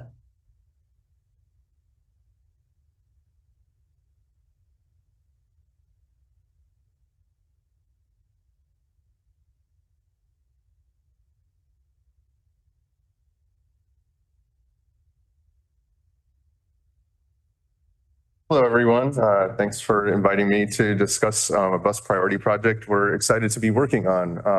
My name is Jason Meter, Senior Manager of Bus Strategic Planning here at CTA, and I'm project manager for this project. I'm a white male in my early 40s with brown hair, short beard, and a gold shirt on. I'm joined with my colleague, Jason Wald, who's on my team, and Ian supporting me on this project. So just to give a quick rundown of what I'll be covering, we'll do an overview of the project, a little bit of about the community engagement efforts for the project thus far. Then I'll tell you about our existing conditions analyses and review some design concepts we've developed and explain some of the street design trade-offs. There's quite literally a lot of ground to cover with 5 corridors that are being studied. So in the interest of time, I won't go into detail on any one corridor, but rather show you the types of the roadway changes that are possible on different types of roadways. And then we'll review how you can dig in deeper on any corridor or neighborhood you're particularly interested in, provide comments, and stay connected as the project moves forward.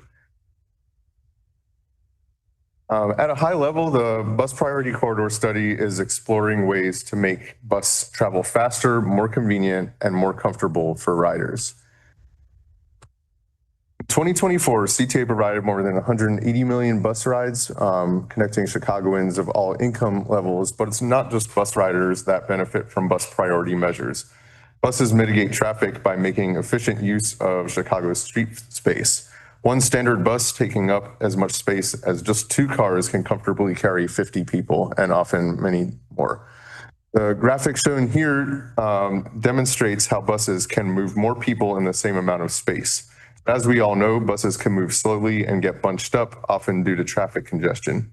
The bus priority treatments we're considering for this effort include ways to improve bus speed and reliability by helping buses travel smoothly along our streets and avoid traffic snarls. This can attract more people to choose to ride the bus over driving and move more people along these corridors. The study is a major next step in implementing the Better Streets for Buses plan, a citywide framework developed by CTA and CDOT to enhance the bus riding experience through infrastructure improvements to streets, sidewalks, traffic signals, which can be used to achieve faster and more reliable bus service and improved access to better bus stops with enhanced amenities. The map here shows the Better Streets for Buses network, which includes 17 corridors and covers 185 miles of Chicago streets.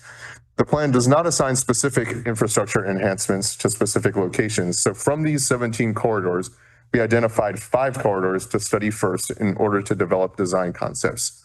These design concepts will then be used to seek funding for implementation. Our 5 corridors are Pulaski Road from Peterson to 87th, covering routes 53 and 53A, Fullerton Avenue from Grand and Nordica to Halsted, which is route 74, Western Avenue from Howard to 79th, which includes routes 49, X49, and 49B. 55th Street, Garfield Boulevard from Cicero to South Hyde Park, which includes route 55.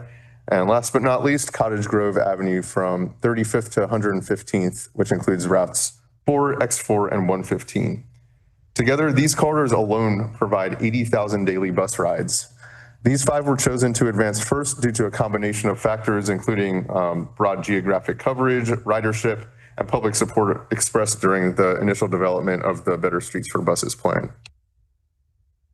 Now let's talk about some of the potential improvements we're considering with this project. Bus lanes to keep buses moving in traffic, sidewalk and crosswalk improvements for safer and more accessible access, traffic signal upgrades to reduce delays, upgraded bus stop amenities for better safety control and accessibility, and other street design changes that make buses faster, more reliable, and make the roads safer for everyone. CTA regularly works with CDOT to improve bus stop areas and incorporate bus priority elements into other streetscape projects. As you heard Quentin mention one example of that, but this study goes beyond day-to-day operations or more targeted infrastructure improvements. It's about rethinking the streets entirely to support faster, more reliable bus service. There are many ways that we can improve infrastructure in the public way to allow for more efficient movement of buses. On the screen are some examples of bus priority treatments. In the upper left, there's red paint of a bus lane on Chicago Avenue. Bus lanes keep buses moving even when other traffic backs up. We now have 4 miles of continuous bus lane on Chicago Avenue from Grand Avenue to Michigan Avenue. Below that, you can see riders standing on a bus boarding island, sometimes called a bus bulb. These provide riders with dedicated space to wait for the bus, provide physical separation between people riding bikes and buses accessing a bus stop, and allow buses to let riders on and off without having to pull over to the curb and then merge back into traffic, improving speed and reliability. We've built well over 100 of these in recent years throughout Chicago. On the right, there are 2 examples of bus boarding stations, which are platforms with additional amenities beyond a typical bus stop. The upper right is an example in Indianapolis that is located in the center of a street. On the bottom right is a Loop Link platform in downtown Chicago with additional signage, more space, seating, and shelter. Its raised platform allows for near-level boarding, making it easier to step onto and off of the bus, and has a built-in snow melt system in the platform. You'll notice many of these examples are from Chicago. These projects represent how CDOT and CTA are already partnering together to improve our infrastructure for buses. Outcomes for this project, though, include developing recommended design alternatives for each corridor that reflect community feedback and can be advanced further. Recommendations may vary by corridor and location and could include robust BRT or bus rapid transit style designs or a more limited selection of bus priority features. And identifying paths to implementation and potential funding sources. This can include pursuing a corridor length project, as well as opportunities to add bus priority features during routine roadway resurfacing and other projects. The analysis, community engagement, and design recommendations from this study will be the first step to pursuing future funding to advance engineering and eventually implementation of these recommendations. So right now we just wrapped up the first of 3 planned, or I guess we're currently still in the first of 3 planned rounds of public outreach for this project. During this first round, we're gathering community input on early design concepts. Our goal is to better understand how residents view the trade-offs involved in bus priority infrastructure, like the potential reduction of street parking in exchange for more reliable bus service. In mid-2026, we'll return to the community with refined design concepts that reflect what we've heard during this round of outreach. We'll gather more feedback at that stage to help shape the final recommendations. And then by December 2026, we'll share those final recommendations on the project website and host another virtual public meeting.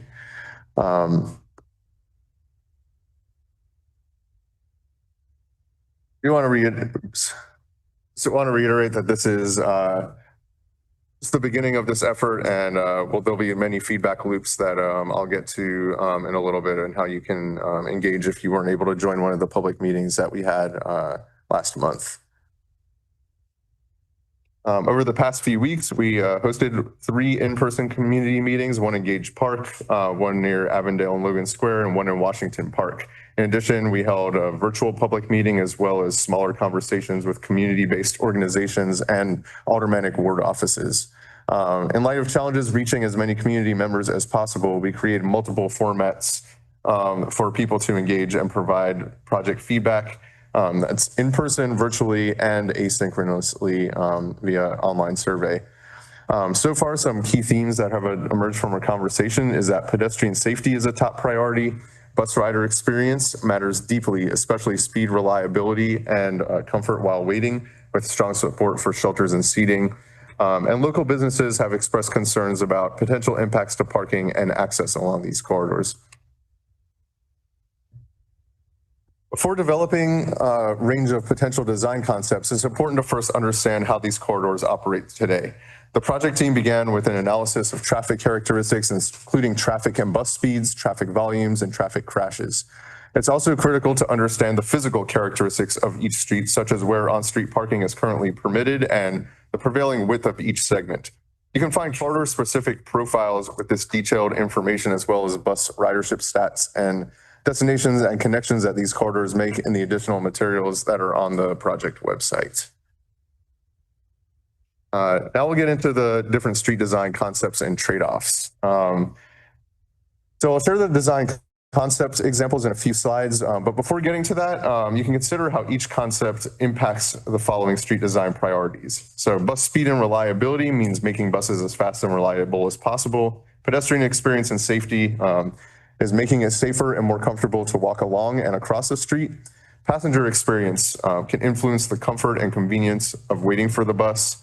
Access means preserving the ability for vehicles to turn left and right on and off the street at all locations.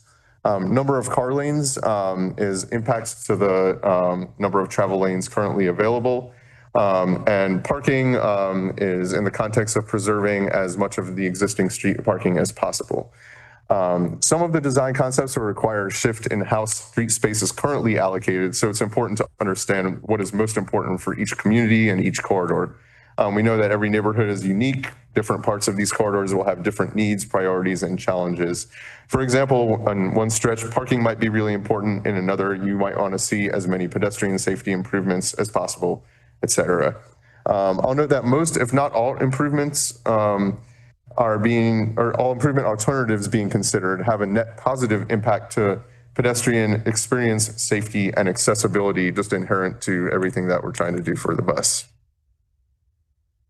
All right, the type of bus priority treatments possible at a given location is largely based on how wide the street is. So each street was first categorized by its curb to curb width. There's a map on the screen that shows how each of the corridors was categorized. You can see that widths vary greatly on these corridors. For example, Pulaski is as narrow as 42 feet on the north and as wide as 80 feet on the south. Design concepts were then developed to show the range of possible concepts at different widths. Segments with the same width have the same range of possible design concepts and can be evaluated similarly. For example, we can evaluate the southern portion of Cottage Grove similarly to the eastern portion of Fullerton because they have a similar curb to curb width existing. Now I'll walk us through some of the design concept alternatives. Here we have two different examples of common street widths, 56 feet on the top, 70 feet on the bottom. These are not diagrams of specific locations, but rather show a typical configuration for roads of this width. You can see a common design for a major intersection on the left of each example and an intersection with a more minor street on the right. The map to the far right shows where these street widths show up. In this example, most of Western Avenue measures 70 feet with a portion north of 55th Garfield measuring 56. There's also a portion of the western end of Fullerton that measures 56 feet. Concept alternatives for additional street widths not covered will be posted on the project website, and there's opportunity to provide feedback, as I mentioned earlier. So here's where I think we get to the fun part, which is looking at the different alternative possibilities. I'm going to walk you through 4 different concept designs that could work in places where you have 70 feet of width curb to curb. On the detailed materials on the project website, you can see versions of these with the impact dials for each that show the relative impacts of each design in the main categories that we talked about earlier.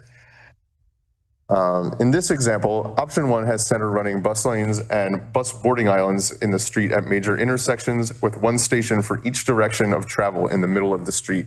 This design can maximize bus speed and reliability, but may require restricting some turns and reducing the number of car lanes, as well as reducing small amounts of street parking.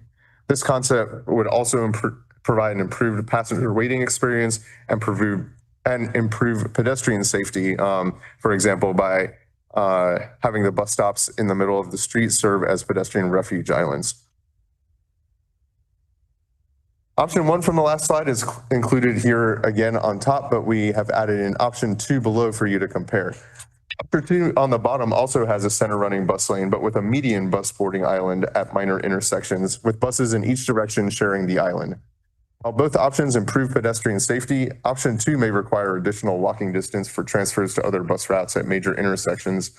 Option 2 would also have great benefits for bus speed and reliability, little impact to general traffic since 2 traffic lanes are maintained to each direction, but would have a large impact to street parking and left turns at some minor streets. Moving on, here are 2 more design concepts for the 70-foot street. Option 3 on top includes a continuous offset bus lane with curb bump outs for bus stops at major and minor intersections. This option retains most street parking and turning access. It still improves bus speed and reliability, but does not provide the same level of improvement as center running, mainly because the lane is shared with right turning traffic and vehicles accessing the parking lanes. Larger bus stop areas will provide space for shelters, but more robust station-like features may not be as feasible as they would be with center running stations. Option 4 on the bottom shows continuous curb running bus lane. This option provides about the same level as bus speed and reliability improvement as can be expected from option 3 and removes most street parking, but does not impact the existing number of travel lanes for general traffic. It does not expand the bus stop boarding area, which limits the ability to add shelters and other bus stop amenities. Left turn lanes would be removed at minor intersections with this option, though may or may not be prohibited based on traffic volume. Now let's look at an example of what can work in roadway segments that are narrower. When we have less space to work with, the options become more limited. The top diagram shows a typical existing configuration for a 56-foot wide segment. The map to the right uses red to show where these conditions exist on the priority corridors. In this example, the western end of Fullerton and a portion of Western Avenue north of 55th Garfield. The bottom diagram, option 1, shows a continuous offset bus lane with curb bump outs for bus stops at major and minor intersections, which can provide good improvements to bus speed reliability and passenger waiting experience. This option requires repurposing one car lane, but retains most street parking and turning access. Now let's talk about the bus stops themselves, which have an important role to play in the bus riding experience. This slide shows a spectrum of bus stop amenities. One thing to know is that sidewalk width is an important factor in determining what types of bus stop amenities can be at the stop. And because these corridors vary so much in width, what is possible will vary from one location to another. The left picture shows an example of a basic bus stop. These typically have a standard informational sign and can fit almost everywhere, but don't offer much comfort or weather protection. In the middle, we have an example where the sidewalk is somewhat wider, so there's room for a standard shelter and bench. And lastly, to the right picture shows a Loop Link station, which are located at Washington and Madison streets downtown. This type of infrastructure requires much more space, but is fully separated from the sidewalk. Includes seating, wayfinding, and signage. There are ramps built in along the sidewalks to make the raised platforms accessible, and these raised platforms provide more level boarding with a bus floor. Platforms also have snowmelt systems built in, which helps with accessibility before maintenance crews can get there during weather events. So next, I promised that I would let you know how you can provide feedback and dive in a little more on this, since I wasn't able to cover every option in detail and every corridor in detail. As I mentioned earlier, we also weren't able to hear from neighbors due to community safety concerns, availability, and other issues. So among other feedback options, we have created a Menti survey on the project website to share preferences for bus priority infrastructure. Some of it will kind of walk through the basics of what I covered today, but then it'll have an opportunity to allow you to, kind of get into the individual corridors and look at more potential options. The information we presented at the in-person meetings had some more detail on the existing conditions by corridor, as well as some design concepts for different widths of streets and the benefits and trade-offs associated for each one. All of that information has been posted to the project website for closer review if you would like. Also, the online virtual meeting, which is similar to what I presented to you guys, but was somewhat longer, had some more content, has also been posted to the project website. That website is transitchicago.com/betterstreetsforbuses/#corridor. The other ways that you can reach us, you can email us at the project team with additional comments and questions, or if you want to sign up for a project email list at betterstreetsforbuses@transitchicago.com. You can always call 1-888-YOUR-CTA to provide verbal feedback as well. I do want to, encourage all of you to take that Menti survey. It'll be up for another week or two before we we close that and start collecting all the data and analyzing it and incorporating that into the project. And please, share the link and the Menti survey within your networks and connections, because we do want to hear from as many voices as possible to make the most successful project. So with that, I will open it up to you guys for any questions. Questions? Yes, I'm just curious about how this corridor approach in combination with the other type of features you can use, like priority bus light, or you don't need to change anything, but the bus always starts first in any. Because I think Chicago is a big issue. People don't let the bus in. Right. I think other cities, they would, because there's some laws for that. Chicago don't have that. So I'm like, how do you also use this in conjuncture? Because I think that doesn't impact much anybody, that the bus starts with everybody, but it changed a lot for the speed of the bus. Right. So this is complementary to a lot of other initiatives that we have going on, both within CTA and working with CDOT on their projects. For example, the transit signal priority example that you mentioned is already at every intersection on Western. So all of our designs are going to, we can tweak the timing, but take advantage of that and build upon that. Some of the recommendations that come out, on a corridor that doesn't have that already, for like Pulaski, just to use an example, maybe the transit signal priority will be, some of the recommendations that come out and incorporate it into these infrastructure design changes on the street. There's also other initiatives going on that CTA is leading that are kind of doing looking at pinch points where the bus is really slow at major intersections, and it might just be like 1 or 2 blocks of bus lane and, special traffic signal that gets the bus through there. If that, overlaps with these corridors, and some of them do, it'll be forward compatible. So, we'll kind of extend from there and tie it into this project. So this is really, complementary, and building upon and working with all these other initiatives.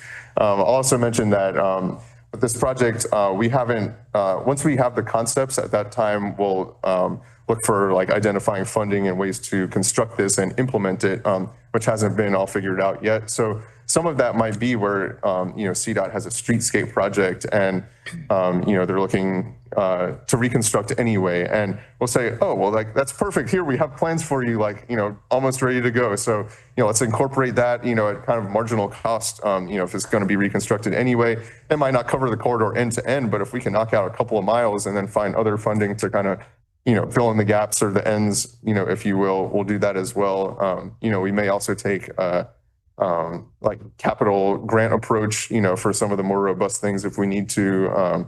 So there's many ways that we could actually build this, and it'll probably, we'll be hitting it from all angles and doing everything we can to move it forward. I would have another, and I think it's built on that. And I just wondering in terms of the bus driver behavior and the choice of design. And why I'm saying that is just my mom was visiting, she's 81 in November. And for some reason, I noticed how almost all our bus ride, the bus driver never gets to the curb.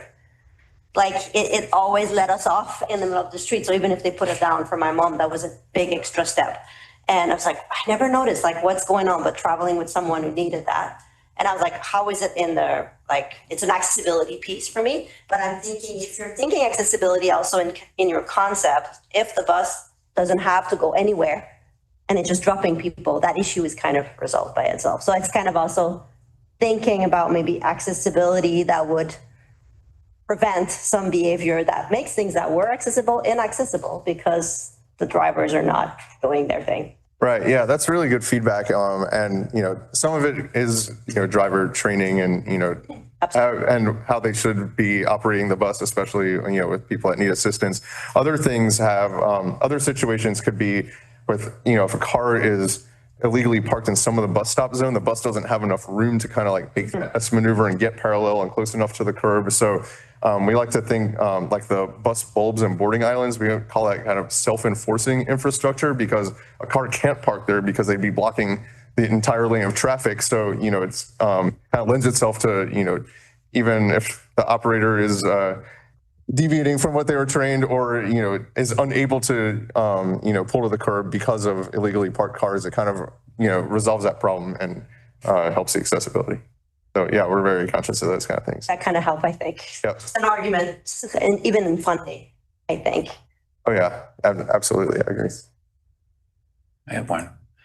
This is in regards to something that's already currently in place, and I guess feedback and be it positive or negative, for regarding 55th Street between, I believe it's Kenwood and Cottage Grove. How do you have any feedback as how people view that positively or negatively since it's been in place? And that's the where there's the protected bike lanes and the parking is off the curb. Right. So that one, I haven't gotten, until this meeting, the public meetings, we hadn't gotten specific feedback on that to us because that was a CDOT project and a bike lane project. But what we are collecting, and in that segment in particular, is kind of talking through, with the bike community, with pedestrians, and, in an effort to move up the bus faster. Is this a situation where we want, to construct separated bus boarding islands? That could, be a win for bikes, move the bus faster, but then also the bus would kind of hold up traffic behind it while it's boarding. So some people were opposed to that. Another option in that segment could be kind of taking out that concrete bike lane protection and do shared bus and bike lanes along the curb, so that you still have the cars out of that space, the buses can go fast, and then you only have buses and bikes. There's some segments of Chicago Avenue, I think one of the photos that I had an example of, that are shared bus and bike lanes. So that's another alternative that we put forward for that segment. I haven't, with everything still out there and the surveys still open, I haven't gone through the analysis to see if there's, really strong preference in the community for one versus the other, but that's exactly the type of trade-offs and feedback we're looking to get. And, once we dig into all the info that's coming in from the communities, that'll definitely help inform which alternative we go with. Thank you. Other questions or feedback? I have a question. Yes. I know at one point you were considering one of the better streets for buses on corridors on Ashland Avenue. Can you share why that is not happening? So, as I went to the Better Streets for Buses network is 17 corridors, and we narrowed it down to 5 for this project. So, Ashland is still one of those 17. We picked these 5 for many reasons. Just, a lot of it was just community input when we did the Better Streets for Buses, which ones rose to the top that people were really excited about. We also wanted geographic coverage. In this particular one, like Western, was really what we heard the most vocal support for out of probably all 17. So we're like, all right, Western's going to be one of them. And then in looking to kind of spread out geographically, which 5 we're starting with, Ashland was kind of too close of a parallel. So that's really the main reason it didn't make this cut. But I will say that the budget for this project and the funding allowed for us to study 5 at once. But this isn't the end of it. And, we hope that there is, we can continue this pipeline of having, grant funds and studies and support to, make this like a rolling thing, eventually, have this kind of in-depth look at all 17 corridors. And then, I'd love it if we could do it for every single bus route eventually. So we're not stopping at these 5. It's just the first 5 that we're really diving into. And Ashland is definitely still on the list. So. Yeah. Thanks so much. Questions online? We just encourage the committee. I think it's really important that folks provide feedback, and especially disabled folks provide feedback on, there's a range, having gone to the presentations, there's a range of amenities and weighing which amenities are better, and also specific, I think, navigation around if it's center running, right, there's positives and negatives because you're crossing traffic, but then you'll have more reliable bus. So I just think that I would, if you guys have the time, encourage you to participate. And here's the website again, where you can find a link to the online survey about the.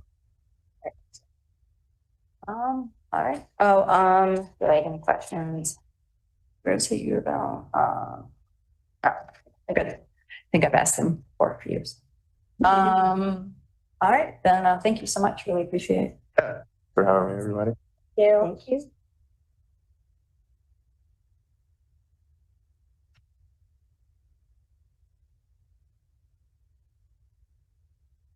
That was our final presentation.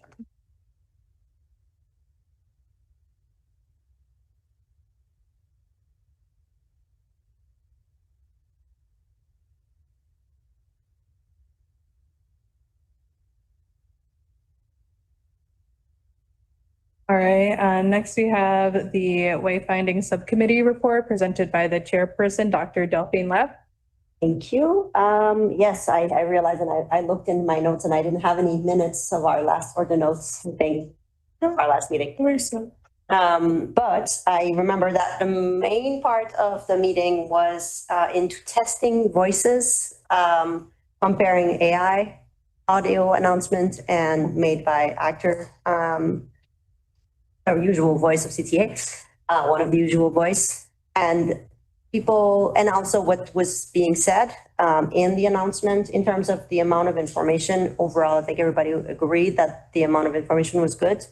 In terms of the voice, that was mostly in terms of rhythm. The AI one was a bit too fast. And that was not sounding natural, so it doesn't have the pause where it's supposed to go, but apparently that's the kind of things you can do with AI. So I think that was more of a confirmation there where we kind of gave feedback, but overall that was approved, if I can say that like this. Our recommendation was you can move on with this, move forward. And then it was discussion about the next things we wanted to talk about and maybe what the CTA would have to present. And that's the piece that if everyone, you can help me, because I couldn't find the notes. Yes, they were on there. Let me pull them up. Because I looked at my email. just in terms of what priorities we were talking about.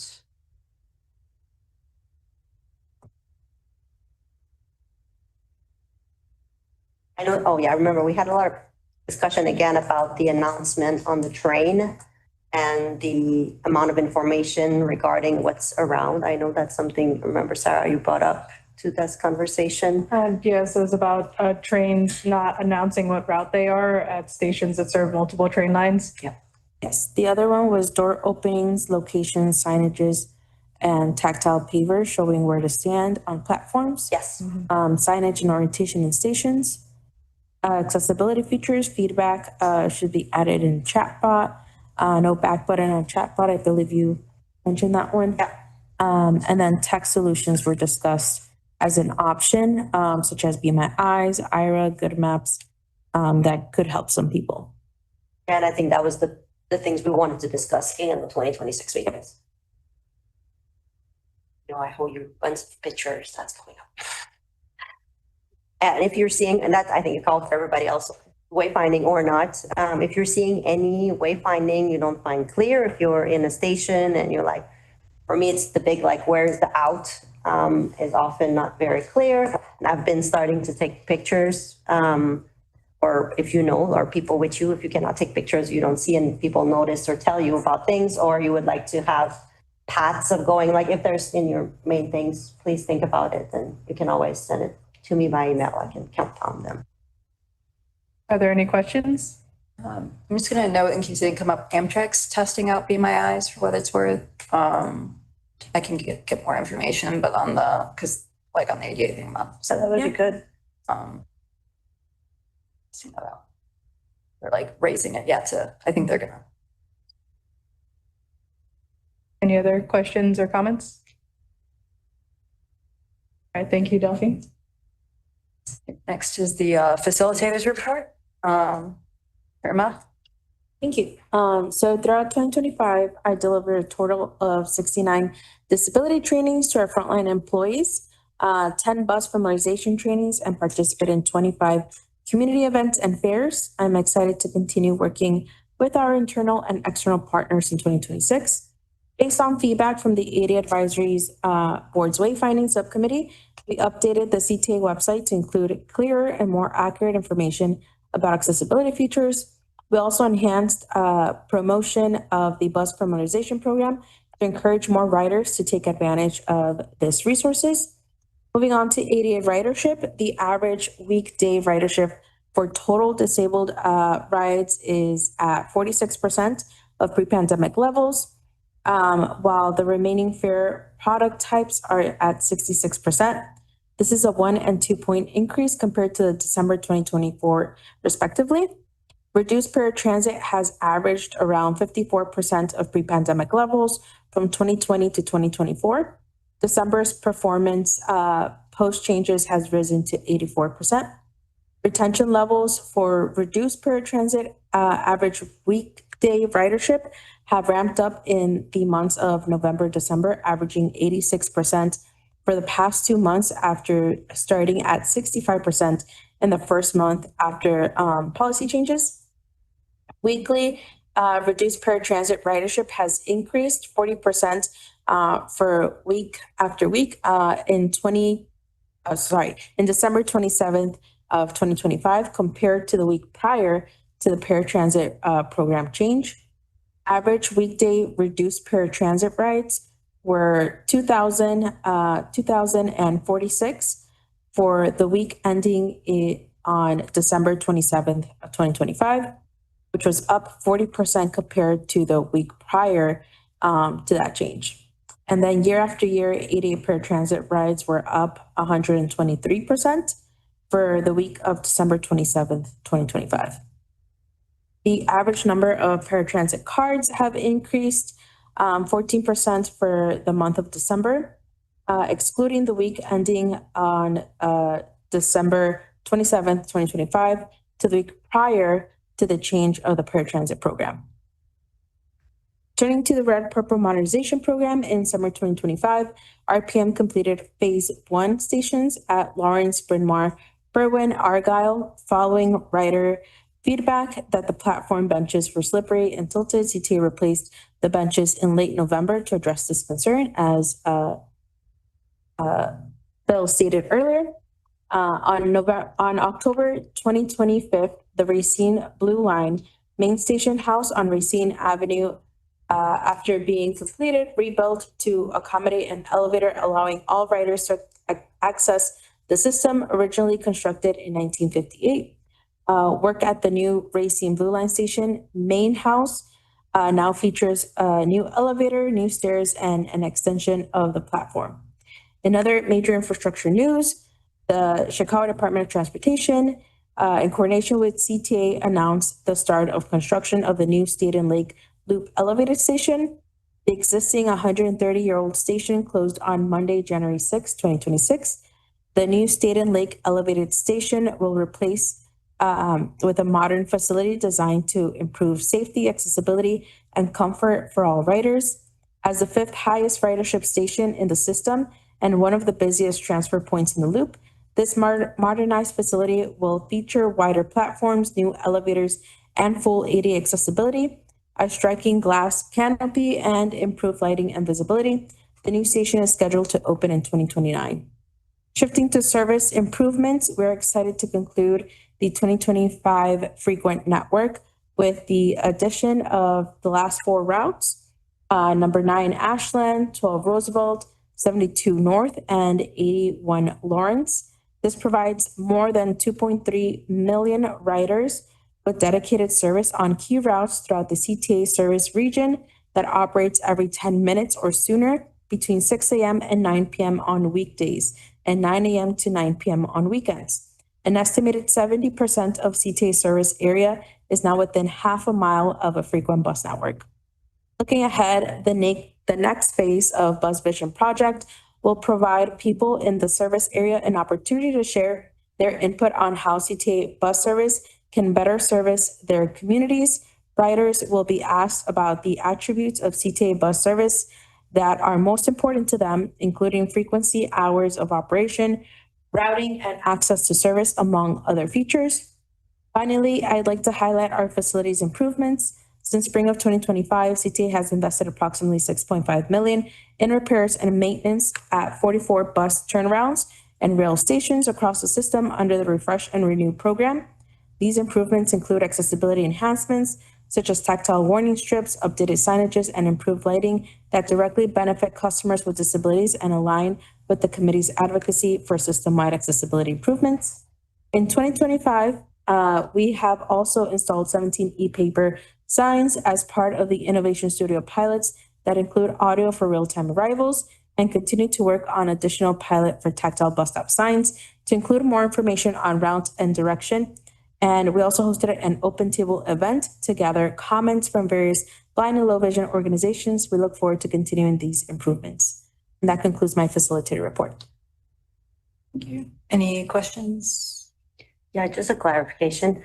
When you say the reduced paratransit, when you report on those numbers, are we looking for reducing them and increasing the public use? Like, this is just, I know paratransit are more expensive to use for system. It's the way that it gets marked on our system. Okay. It's the paratransit card when it gets tapped. It's reduced fare, and these are free now. So actually, like, there's the changes to RADTAP. All of those. Yes. Okay. I was not sure if it was paratransit. I was like, I don't want more paratransit ride, but okay, that's awesome. So it's, there was the capping of RADTAP that got like the most attention, but at the same time, the action plan that capped RADTAP, which for folks who are not aware, it's a service for people who qualify for paratransit.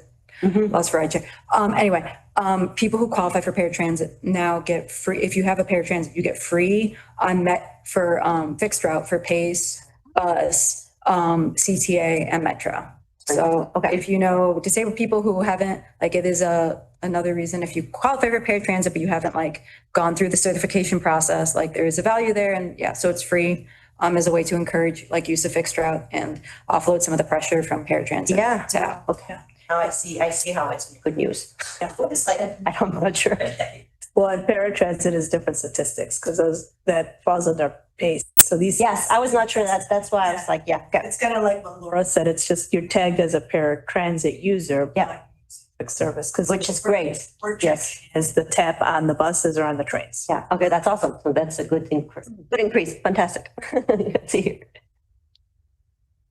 When we report our paratransit, there's another. I'm realizing there's a thing I'm gonna bring up in new business, but I was realizing I should just wait until related to this to bring up. We're almost there. Yeah, yeah, that's just part of this conversation. Oh, any other questions or clarifications? Thank you. All righty, now we have old business. Does anyone have any old business they would like to bring up? All right. Next is new business. Does anyone have any particular topic they would like to be added to the next meeting agenda? So this was, sorry, so that's where this was making me think of looking at bus stop accessibility for because we're trying to incentivize folks who are using paratransit to like show the options for fixed route is looking at some of, like, this might be complicated, but like looking at some of the available data on, and if you can like talk to PACE of like, where's the available data for like lots of paratransit to maybe we need to, if there are areas where bus stops are inaccessible, that might be another place to prioritize. And like, people may not be using it because it's inaccessible. So there's going to be a little bit of a missing data there. I also say like there might need to be then overlap with encouraging on like travel trainers and making folks more aware of travel trainers. And like I've been encouraging people access living. People are not aware. Travel trainers is a program that allows, if you have a disability, where RTA will help you like become comfortable and learn routes, any kind of disability, learn to take fixed route system. Highly recommend using it if you want to. But yeah, I feel like there's looking at the increase and then maybe where there weren't increases of like, maybe, you know, like this area, we haven't seen as much like paratransit, like reduced, like people who qualify for paratransit now riding it. Maybe it's because there's like a lot of inaccessible bus stops. Obviously, if it's like one of the places where there are no sidewalks, that maybe is less easy. It's not as easy to fix, although it's something that, you know, if it gets raised, I think pushing with CDOT. Anyway, so sorry, that's one thing. I think adding to it is the conversation of bus design. If you're having more people with disabilities, just coming here, I took the bus to Damon and it was fantastic. It was a wheelchair, manual wheelchair, walker user, and then there was no way to go around them. Because those two bench, like we have to look at the design of inside the bus. I keep taking pictures. I'll send that all to you. I told you I'm going to send you 10 picture. But how once there are people standing or things in the way, it's not moving anymore in the bus because of those two rows of people sitting. It's just like, there's a way we need to think about how can people move in the bus more freely. I took a lot of pictures of Montreal bus. I think they're doing a great job. I'll send it to you. But I think that is part of accessibility. And I think I talked about it before when you're an older person and you need to sit and you need to ask the person next to you to stand if I want to get out, but there's already someone standing. How am I getting out of the way? I think it's kind of old school. And I know I brought it up last time, but I think I would like to have a bus design discussion on the books for accessibility. Okay. So I came up with the e-buses too, of you two power chair users can't board. Yeah. At the same time. Like any bus. And when they tell you this, if you have a stroller or a cart, please fold it. I'm like, if I have a walker, I'm not going to fold my walker and I'm still going to take all that space. Yeah. So yeah, there's things there. Well, but there's something specifically with the newer ones because it came up with people who were using previous ones and like the newer ones came on and they couldn't. Even more. Yeah. And then the other thing is, and I realize everything is up in the air, but maybe not for, and I don't know if it makes sense for April, but maybe the one afterwards of like looking at accessibility in this time where we are looking at changes to the regional transit system with NEDA. I think it's just like looking at, what kind of conversation there is and like kind of how you guys are seeing accessibility planning. And again, I realize that it is a messy process and a lot of it is unclear, but that's also why I think this is going to need to be pushed. And especially because CTA has more of a built out, like there are more ADA folks, you guys are pushing a bit more. And so I think it's really important in this time to kind of think of yourselves as leading and pushing on what what things need to be considered during this time. Are you talking about a committee, like for them having an ADA committee as well, or are you talking about specific thing? I'm talking about like, well, so there's going to be a committee at the regional level. Then I will say, I did ask Acting President Learson if there'd be a commitment to a CTA ADA committee, even though that's not written into the legislation, and PACE is also committed to this. That there's not a lot of cost, and so like even if it's not written in, if they would keep it going. But I just meant like a presentation on because it's unclear what's going to happen, like even over the next year where there's an IDOC consultant, like how CTA is looking at any accessibility improvements and if there's going to be any issues that folks may be aware of. And maybe you say like, we're not going to present on this because we don't think that there needs to be, but I just think it should be something that like to consider because it's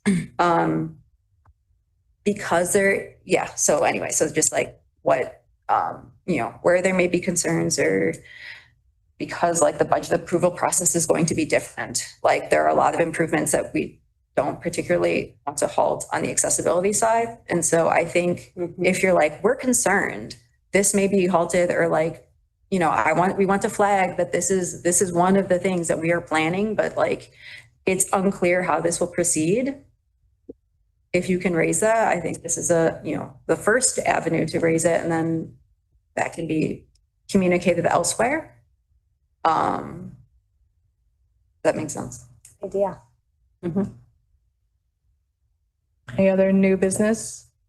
I was just going to add to that conversation. I think some of that is still being fleshed out, but I think what we're hearing from you is just making sure we're in the forefront to ensure that it's incorporated in a way that's meaningful and contributing at the same pace or better than what we were doing in the current state. So that not only stays, but accelerates if possible, especially if there's some new funding identified, how we can kind of keep that momentum. And I think because there's still a little bit of unknown, I'll have to touch bases with Molly or with Nora to see at what point makes sense. Does that make sense at the July meeting or, further along, depending on how far those conversations or when those conversations start? Yeah, and especially because there is that like June. And I will say in my conversations, in my day-to-day job, typically accessibility improvements are the thing that makes people who have been reticent to support funding improvements.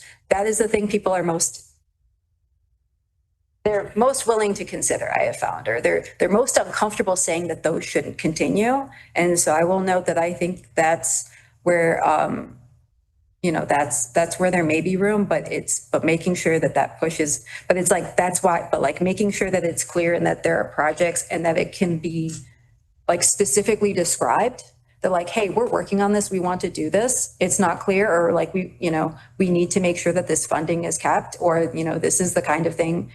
And it's in line. And we think that this is in line with the future of regional transit here. It could also be something where there's coordination with the other, agencies, but I do just want to there's going to be a regional accessibility plan. There's going to be a lot of things, but like making sure that all of the projects being discussed for this committee, like that they aren't. Like, I think it is people who are not attending these meetings and people who are outside the community don't necessarily understand. Like, so it's important, I think, to communicate and discuss and also communicate like in making sure. So. Great. Thank you. Thank you. Last call on new business. All right. Then, want to note, the next committee meeting is Monday, April 13th, 2026. And then following ones are Monday, July 13th, 2026. And then Monday, October 5th, 2026. The next meeting will be hybrid with the need of a quorum on site from committee members. And it is 3:53. Can I have a motion to adjourn? So moved. Sarah moves. Can I have a second? Second. Barbara seconded. All in favor? Aye. All opposed? Abstained? Ayes have it. And now this meeting is ended at 3:53 p.m.